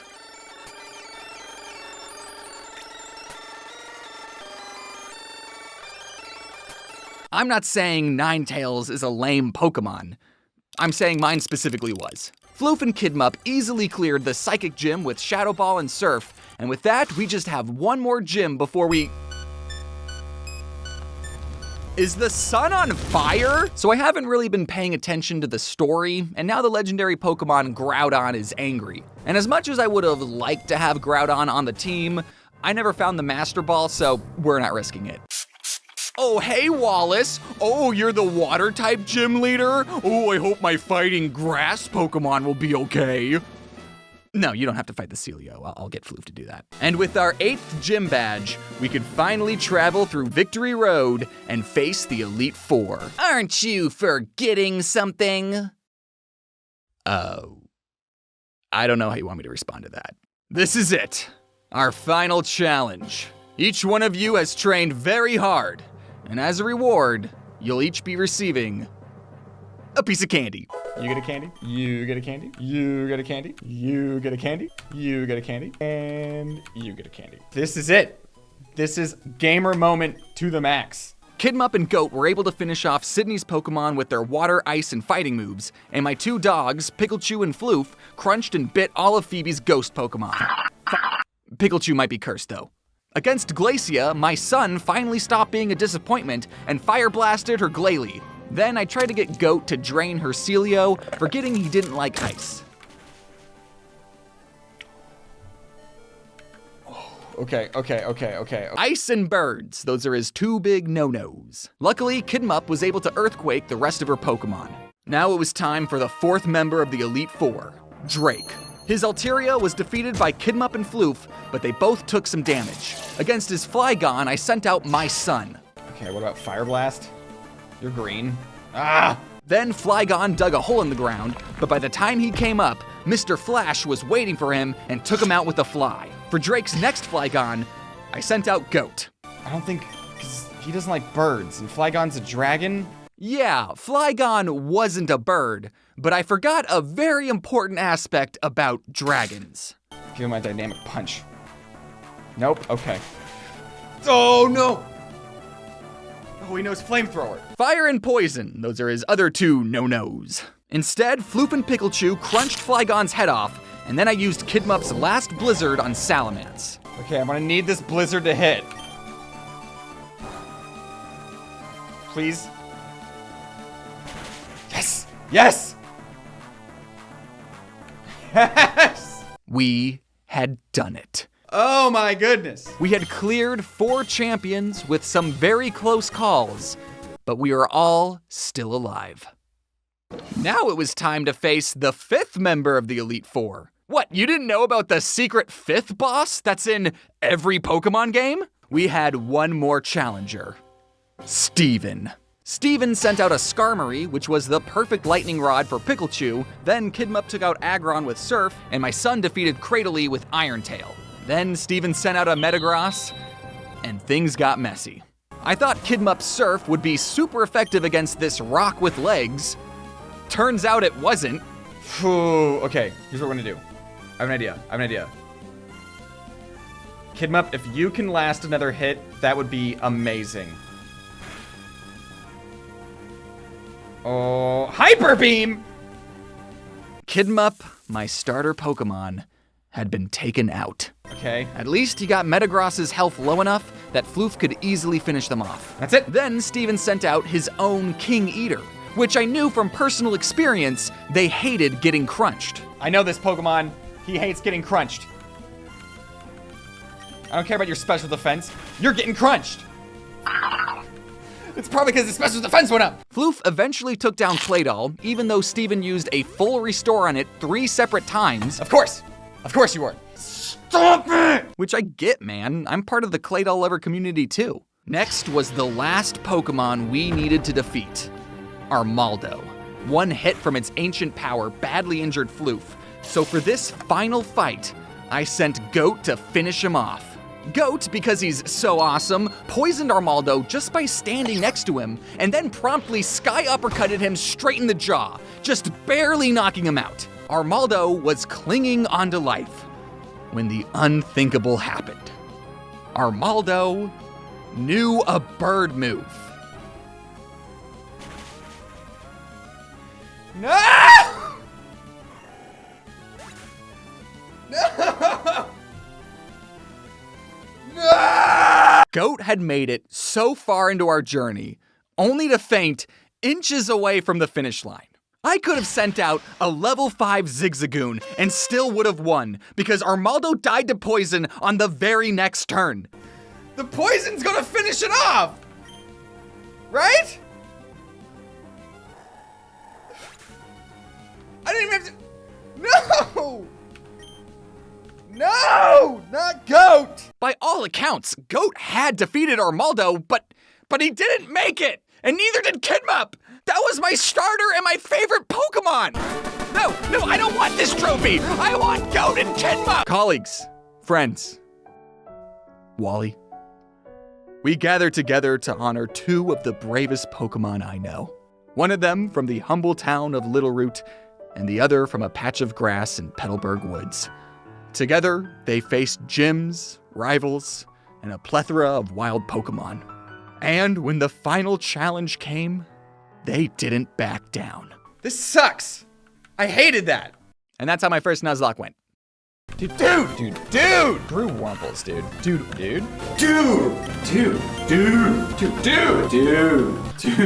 Nothing, dude. Oh, dude. Stop falling in love. No. Tackle's so bad, dude. Body is lava, dude. Don't give him a chance to recover, dude. Dude, stop it. Bash their skull in, dude. That was my psychic ice type, dude. Uncle James, can we play Space Explorer? Shut up for a second. I'm watching this unnaturally charming preschool show. Why are you watching a show for babies? Okay, kid. This show is extremely sophisticated and can be enjoyed by both children and adults. So why don't you shut your ignorant mouth and find someone who actually loves you to play your silly little space game? Crikey, Bingo! You can't say that to your sister! You have to say nice things! Treat others how you want to be treated, mate! Oh, I really needed to hear that today. This episode of The Odd Ones Out is called... Are you familiar with the Australian animated preschool show Bluey? If your TikTok algorithm is anything like mine, you'll have seen a bunch of clips of this blue cartoon dog all over your For You page, paired with Subway Surfer highlights. Wow, TikTok, clips of a foreign preschool show? I thought you were supposed to cater to my interests.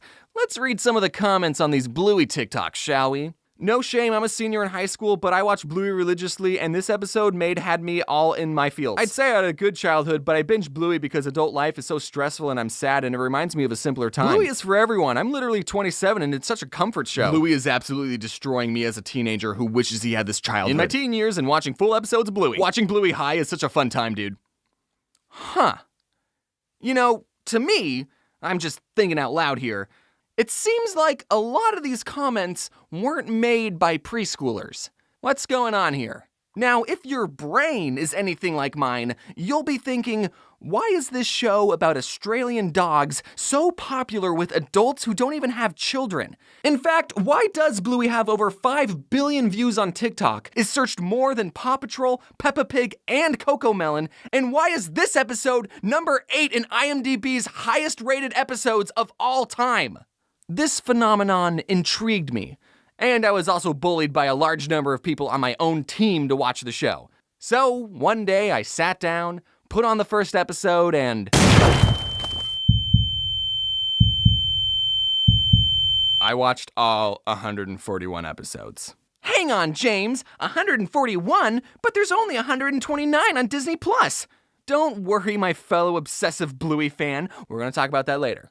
I work in cartoons, and I've been to furry conventions, so Bluey has always been on my radar of shows I'm aware of. And just from the clips that I saw, I adored the art style, especially the backgrounds. So much so that my very own background team has studied and taken inspiration from Bluey's backgrounds. Here you can see my backgrounds taking on a more Bluey aesthetic. I mean, just look at the colors, especially their greens. Oh my God! Doesn't just looking at these backgrounds bring a smile to your face? While I was watching the first season, I realized, oh, okay, I see why this show is so popular. Because it's genuinely a good show. We've already established that the show is great to look at, but the voice acting, the sound design, and the music are equally as amazing, so it's also great to listen to. While most, if not all, other preschool shows will hire adults who can sound like toddlers, Bluey gets actual children to voice the actual child characters. Somehow, every Australian toddler in Bluey can be so expressive and emotional. It's impressive that the show got such a talented cast of child actors who don't sound annoying to listen to. Or maybe it's just their Aussie accents that I like, I don't know. The characters have so much personality, and the comedic timing is something I've never seen before in a preschool show. I can't think of a single time Cocomelon has made me laugh this much, or even smile. The 4 main characters are Chili and Bandit, the parents, and Bluey and Bingo, the 6 and 4-year-old daughters. Yes, Bluey is a girl. You gotta catch up, dude. Come on, it's 2023. The show also does not hide the fact that it's Australian. It references multiple Australian locations and animals, they call flip-flops thongs, and they say things like, "Oh nor!" While some preschool shows focus on teaching kids numbers and letters, Bluey focuses on the relationship of the family and teaches its lessons through the make-pretend games that the family plays. And I want to emphasize how perfect these 2 parents are. These 2 are the most patient and emotionally aware parents I've seen ever. There are multiple times where the parents apologize to their kids for, frankly, not even doing anything wrong. The dad is like the most perfect dad role model, okay? Check this out. Bingo was sad that Dad didn't get to see the leaf bug outside. She was like, "Daddy, come and see. Come here, Daddy. Quickly." But he was too busy playing with Bluey, you know, being a present father figure in her life. And at night, she's all boo-hoo about it, and he kneels down, gets to her level, and apologizes, explaining that he didn't hear her. Now, I don't have any kids, but if I spent my weekend running around with toddlers, and then right before bed, one of them said, "You didn't get to see the ladybug," I would say, "That's okay. I've already seen a ladybug. Good night." In one episode, Chicken Rat, Bingo lost her favorite toy, and Mom asks, "Well, where was the last place you had it?" The 2 retrace Bingo's steps, and through flashbacks, we see this bizarre day that Bluey and Bingo had. The very first flashback we see, Bluey and Bingo are cooking a chicken rat egg while wearing weird costumes. And through this creative backwards storytelling, we piece together what a chicken rat is and how the kids ended up in this situation. It's episodes like that which really make me appreciate the care that went into this show, and really sets Bluey apart from every other preschool show. Most preschool shows stick to a formula and talk down to the viewer, because typically their viewers are short. As a childless adult, I don't want to say, this show teaches you how to be a good parent, because I don't know how to be a good parent. But on paper, there are lessons in this show that are just as important for the parents to learn. So while watching season 1, I got a feel for the world and characters. I started to piece together, Okay, the show is depicting perfect parents, it's well written and wholesome. Anyone, regardless of having kids, can enjoy the show. Let's watch the rest, shall we? Season 2 and Season 3 is when things go from 100 to 1,000. This is when episodes cover deep and emotional topics that I think toddlers are too baby to understand. Let's see, there's the struggles of keeping romance in your relationship alive when you have 2 toddlers to look after, why taking time to play with your kids can have a ripple effect that lasts into adulthood, feeling inadequate as a mom, what it's like having a dad in the army, parents disagreeing on different parenting styles, moms getting tipsy implied, dealing with infertility, abandonment, potentially a miscarriage, that one's still up in the air, and death. Actually, that one was in Season 1. You can't even compare Bluey to other preschool shows. Like, what the fuck was Dora the Explorer even doing? Was she even trying to entertain the adults who are also going to be watching her show? Dora had the same formula every episode, and there was a map who sang a song that was just repeating the same 3 words 14 times. Season 2, there's an episode where Chili is telling Bluey about how when she was a baby, she wasn't crawling or rolling over as fast as the other babies in her mom group, and she compared Bluey's developmental delay to the other babies and felt inadequate as a mother. And then this pink poodle comes to console her, looks directly into the camera and says, "You're doing great." I'm a he-him male with no kids, and I still get teary-eyed just thinking about that episode. People will tell you that Bluey is a kid's show that adults can enjoy too. No, that episode wasn't for the kids. It was directed at all the moms watching who are doubting their motherhood. When has Cocomelon ever done something like this? All the babies stop singing mid-nursery rhyme, look directly into the camera and say, "Hey mom, just wanted to say you're doing a great job raising me. Keep up the good work." Like, no, that'll never happen. I'm still not done talking about how impressive the writing in Bluey is, okay? So please indulge me for a bit. I'm switching into video essay mode as we do a deep dive into the themes and symbolisms of one of my favorite Bluey episodes, Flat Pack.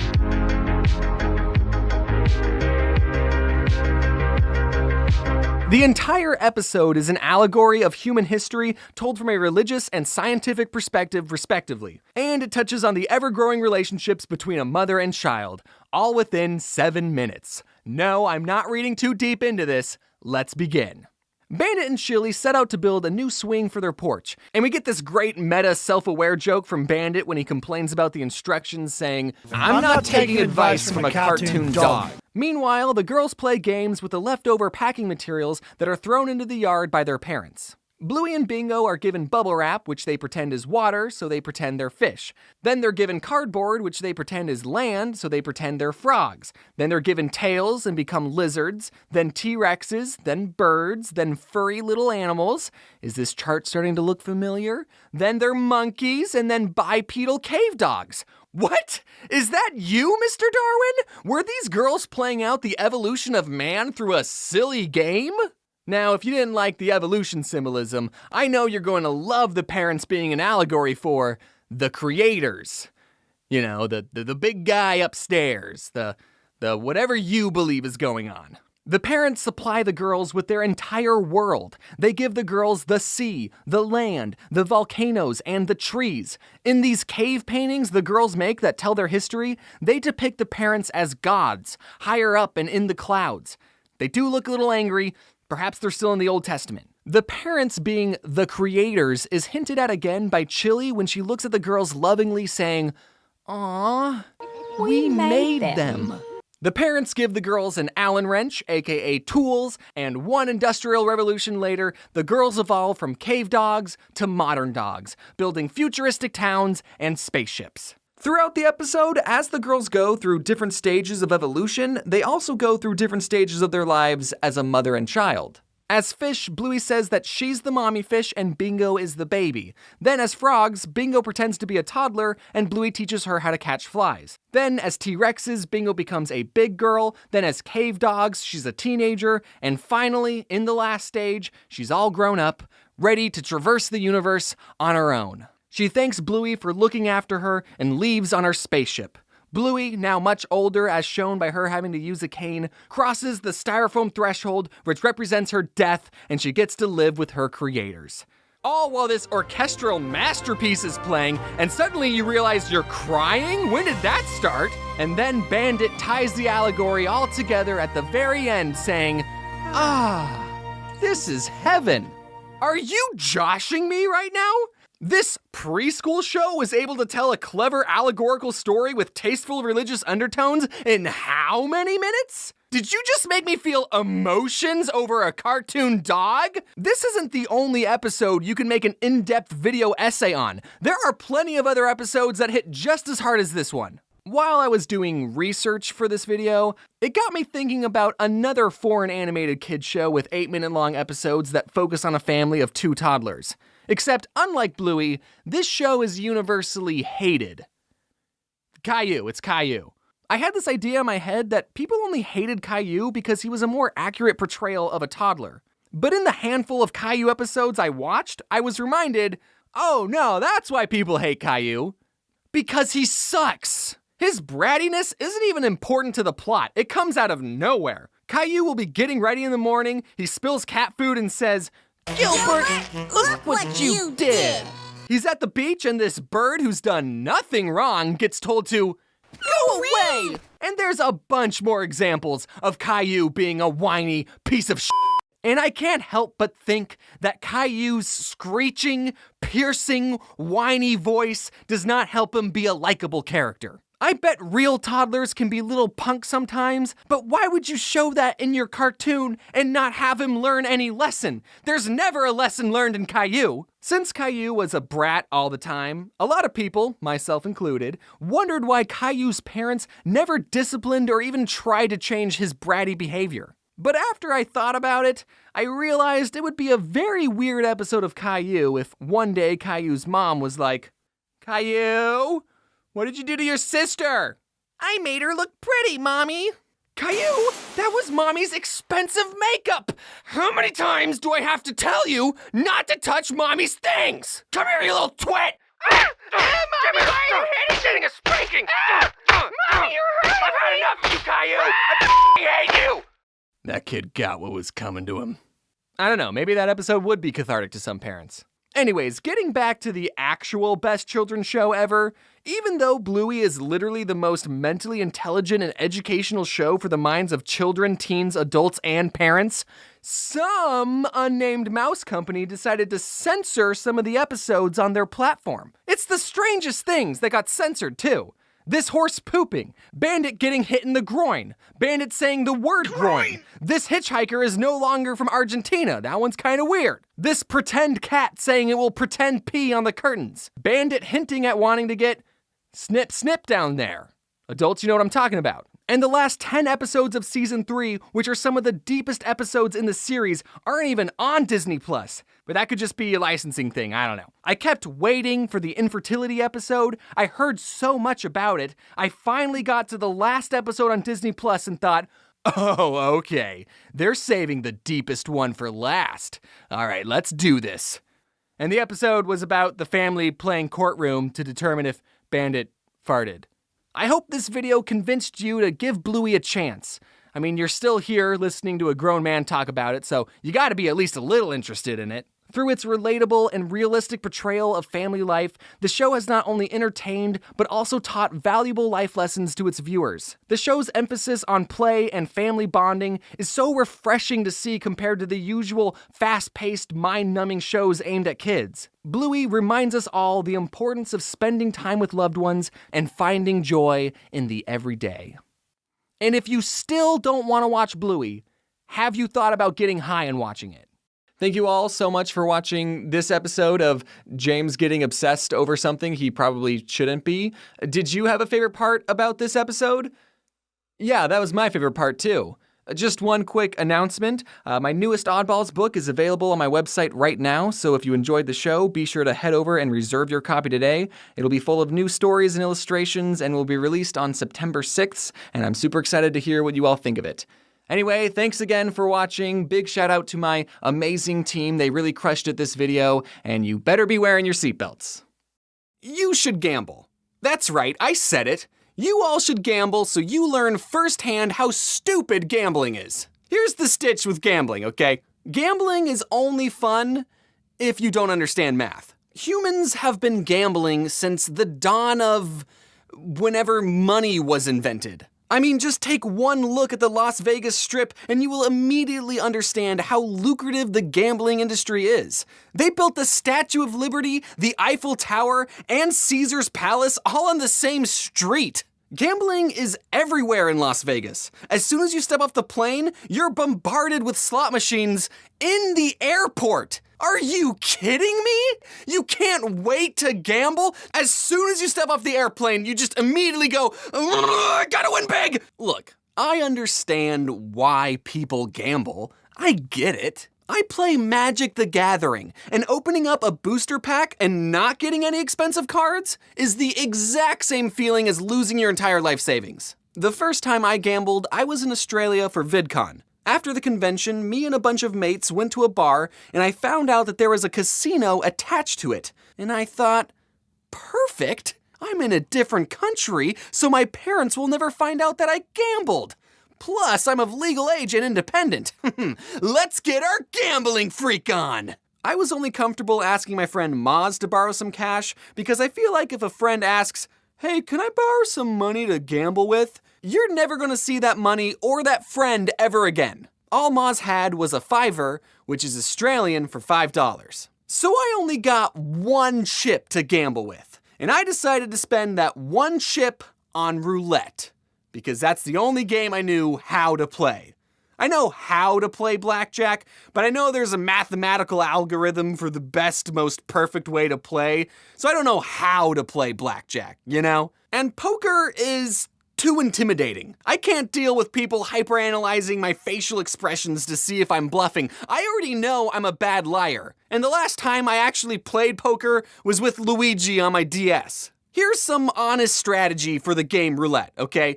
Sometimes a roulette table will have a TV screen that gives you stats for hot numbers at the table. Like it'll say, Red 23's been poppin', it's been hit 14 times today. Ignore those statistics. Every square at a roulette table has an equal chance of hitting regardless of whatever the previous numbers were.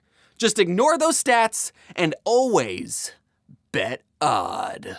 So, with just one chip to my name, I was able to turn that single chip into 200 Australian dollar-y dues. Oh yeah! Oh, I'm feeling it! Oh, the gambler's high! Oh, I'm not sure about your investments, but a 4,000% profit is very good. I could have kept going, but I really wanted to rub my winnings into Maz's face. I cashed out my chips, went back to the bar, and then slammed the 2 hundos on the table and said something cocky like, how about them cheeky buggers, mate? And Maz was like, did you just win those 200 wibbly wobbly dollary dues? Yeah, and it's all mine. And Maz went, hey, you still owe me 200 Australian dollars for that other thing I did for you. Oh, yeah, I guess I do owe you that. Then he scooped up my 2 Australian hundos that I was just rubbing in his face. It's an anomaly that my very first casino experience was so positive. It was like the devil himself was tempting me to continue gambling. See? Gambling lets you pay off your debts. Never stop. That, or I'm just really good at Australian roulette. This is probably how people get addicted to gambling, huh? Casinos are designed to make you stay in them for as long as possible. There's no clocks or windows, so you can't see how late it's getting. Chips are used so it doesn't feel like you're spending money. And there's supposedly free alcohol, but I guess they run out whenever I show up. But even knowing all the ways casinos manipulate you, it's kind of fun just being inside a casino. All the lights, the old ladies at the slot machines smoking away their already decaying lungs, the people crying in the bathroom because they have a gambling addiction. It's great. Hey, buddy, don't worry, you're gonna win next time, I'm sure of it. To counter the life-ending stressors, though, people will give the advice, if you're gonna gamble, have a set budget and just assume you're gonna lose it all. But I couldn't even do that. Not the sticking to a budget part. I couldn't bring myself to gamble away my allotted budget. When I went to Vegas, I told myself I was only going to gamble $300.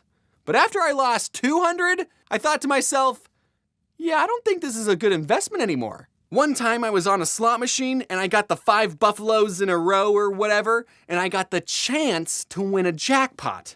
There was a mini game on the slot machine where I had to flip over tiles that had either bronze, silver, or golden apples. And if I flipped over 3 golden apples, I'd win the golden jackpot. And if I flipped over 3 silver apples, I'd get the silver jackpot, and bronze apples gave the bronze jackpot, which was the lowest jackpot. The gold jackpot was $5,000. So I flip over the first tile, and it's a golden apple. And I think, whoa. Then I flip over another tile, and it's another golden apple. And that's when I got the feeling. Oh my God. I might actually win $5,000. Then I flip over 3 bronze apples in a row, winning the lowest jackpot. I don't even remember how much it was because I spent it all on the very same slot machine. And I immediately knew what happened. The game was dangling that golden jackpot right in front of my face, making me think I was 1 golden apple away from making it big, even making me pick which tile to flip over so it would make me feel more in control. When the whole time the computer could just change what was on the tile that I flip over because it's a computer. It can cheat. It's Schrodinger's jackpot. And before you think I just got really bad luck, that very day I was walking through the casino and I saw a guy playing on the same slot machine and he got to the same jackpot minigame. And I stopped to watch him and the exact same thing happened. He flipped over 2 golden apples and then 3 bronze ones. I don't know what the statistics are of that happening twice, but it's mighty coincidental. Why are we still gambling if the majority of people who gamble lose all their money? Because it's fun. It's a stupid way to spend your money, absolutely, but the rush, man. In Australia, there were multiple times where I could have lost all my money, and statistically I should have, but whenever an odd number was hit, I couldn't help but throw my hands in the air and celebrate. I was hugging the dealer over winning $20. However, no matter how many times you win the jackpot, if you spend enough time in a casino, you will always lose. Ever hear the phrase, the house always wins? That's because they have the mathematical advantage and computers who cheat. Gambling is not an investment. It's not a way to pay off your debts. It is entertainment. If done responsibly and in a social setting, gambling is absolutely fine to indulge in.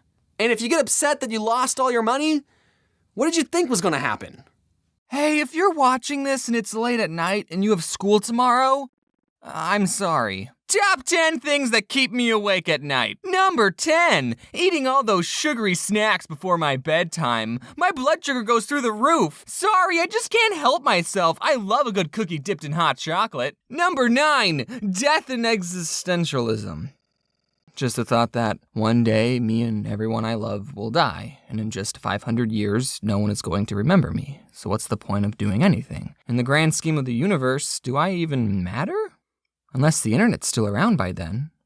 Thumbs up if you're watching this in the year 2516. And also, don't forget me. Number 8, my dogs. My dogs just love to sleep on my bed every night. And you see, I sleep on a twin-size bed, which is a stupid name for a bed that can fit 1 person. And I'm actually a twin, so I'm allowed to sleep on those. And I'm not on the below average side of the height spectrum, so I cover about 110% of the bed. And if me and my dogs are both cognitive enough to plan something out, maybe we could set up a system. I mean, they're pretty small dogs. I did the math. They should be able to fit. But my dogs have found that the most comfortable part of the bed is right dead center in the middle. So I just gotta finagle my way into a comfortable position, and if the dog leans up against you or sits on your leg, then you're obligated by dog law not to move because you might disturb the dog, and you love them too much to do that. And my bed is right next to a window, so I sometimes open the blinds so they can look outside, and so they're both right next to my face. But then in the morning, if there's another person or God forbid another dog outside, then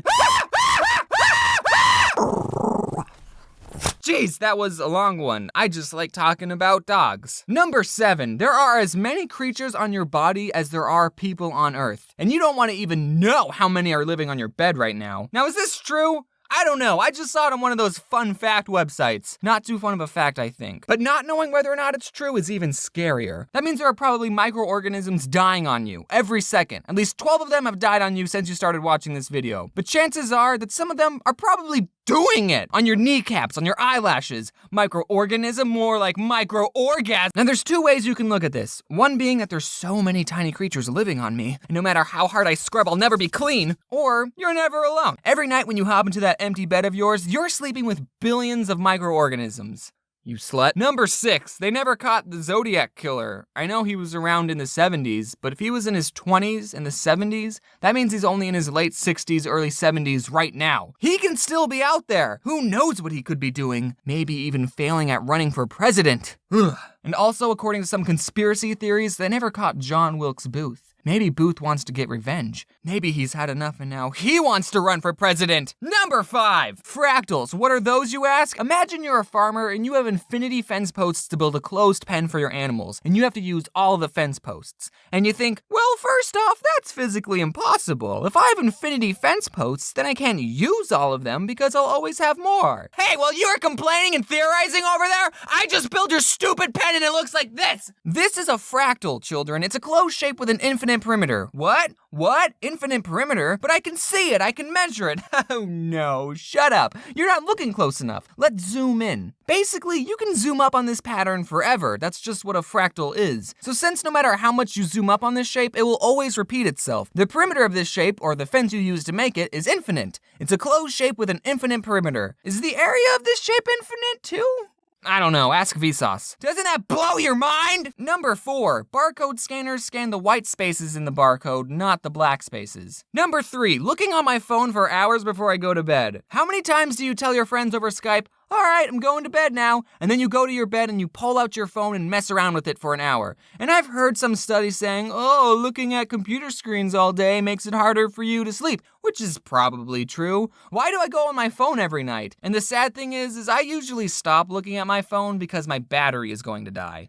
I have a problem. Number 2, the universe is huge. Whoa, do you realize how big space is? Man, we are just a speck in the grand scheme of things. This is kind of getting back to my point that nothing really matters. Did you know that scientists have found a black hole that's 12 billion times larger than the sun? That black hole is about 1,800 light years long. You know, you probably could have lived your whole lives without knowing that. I'm sorry. Before we get to number 1, here are some honorable mentions.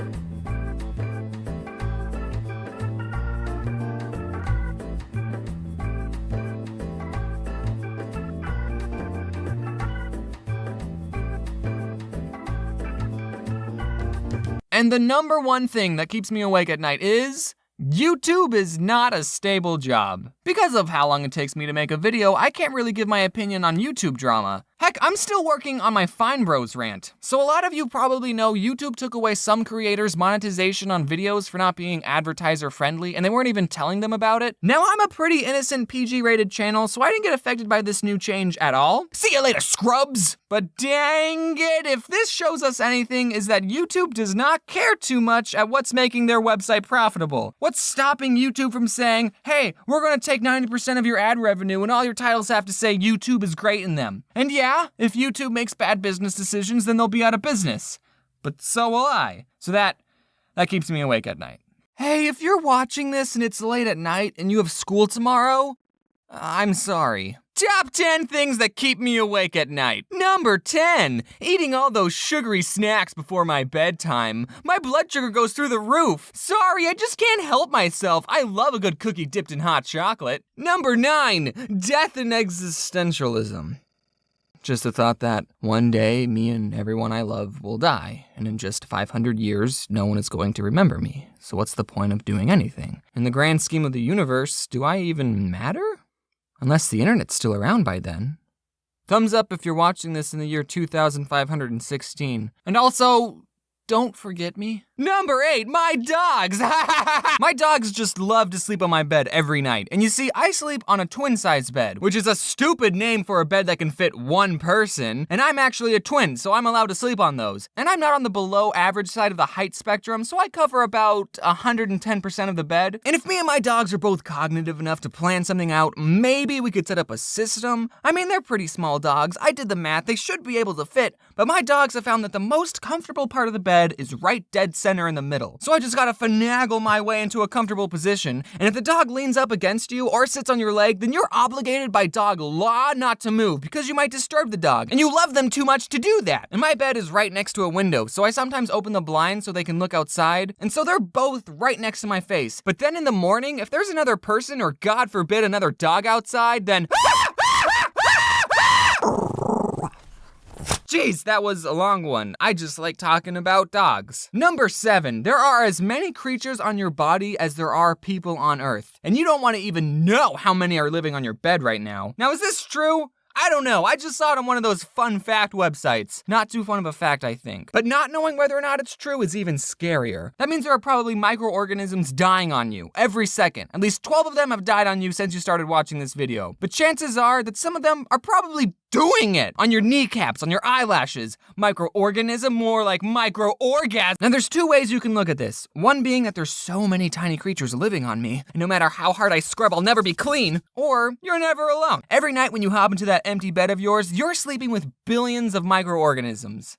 You slut. Number 6, they never caught the Zodiac Killer. I know he was around in the 70s, but if he was in his 20s in the 70s, that means he's only in his late 60s, early 70s right now. He can still be out there. Who knows what he could be doing? Maybe even failing at running for president. Ugh. And also, according to some conspiracy theories, they never caught John Wilkes Booth. Maybe Booth wants to get revenge. Maybe he's had enough and now he wants to run for president. Number 5, fractals. What are those, you ask? Imagine you're a farmer and you have infinity fence posts to build a closed pen for your animals, and you have to use all the fence posts. And you think, well, first off, that's physically impossible. If I have infinity fence posts, then I can't use all of them because I'll always have more. Hey, while you are complaining and theorizing over there, I just built your stupid pen and it looks like this. This is a fractal, children. It's a closed shape with an infinite perimeter. What? What? Infinite perimeter? But I can see it, I can measure it. Oh no, shut up. You're not looking close enough. Let's zoom in. Basically, you can zoom up on this pattern forever. That's just what a fractal is. So since no matter how much you zoom up on this shape, it will always repeat itself. The perimeter of this shape, or the fence you use to make it, is infinite. It's a closed shape with an infinite perimeter. Is the area of this shape infinite too?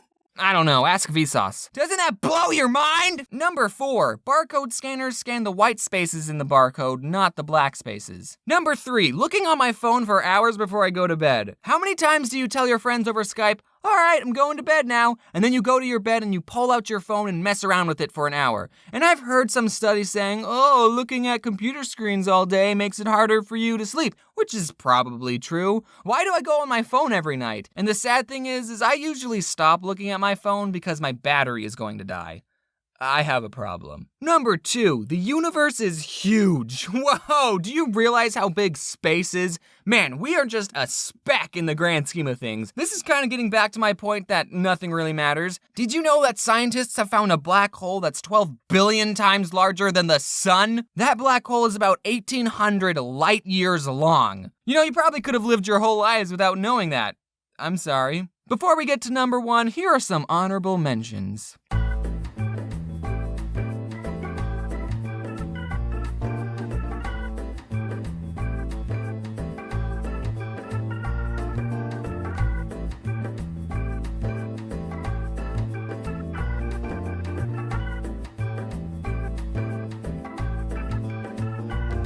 And the number 1 thing that keeps me awake at night is YouTube is not a stable job. Because of how long it takes me to make a video, I can't really give my opinion on YouTube drama. Heck, I'm still working on my Fine Bros rant. So a lot of you probably know YouTube took away some creators' monetization on videos for not being advertiser friendly, and they weren't even telling them about it. Now I'm a pretty innocent PG-rated channel, so I didn't get affected by this new change at all. See you later, scrubs! But dang it, if this shows us anything, is that YouTube does not care too much at what's making their website profitable. What's stopping YouTube from saying, hey, we're gonna take 90% of your ad revenue and all your titles have to say YouTube is great in them. And yeah, if YouTube makes bad business decisions, then they'll be out of business. But so will I. So that keeps me awake at night.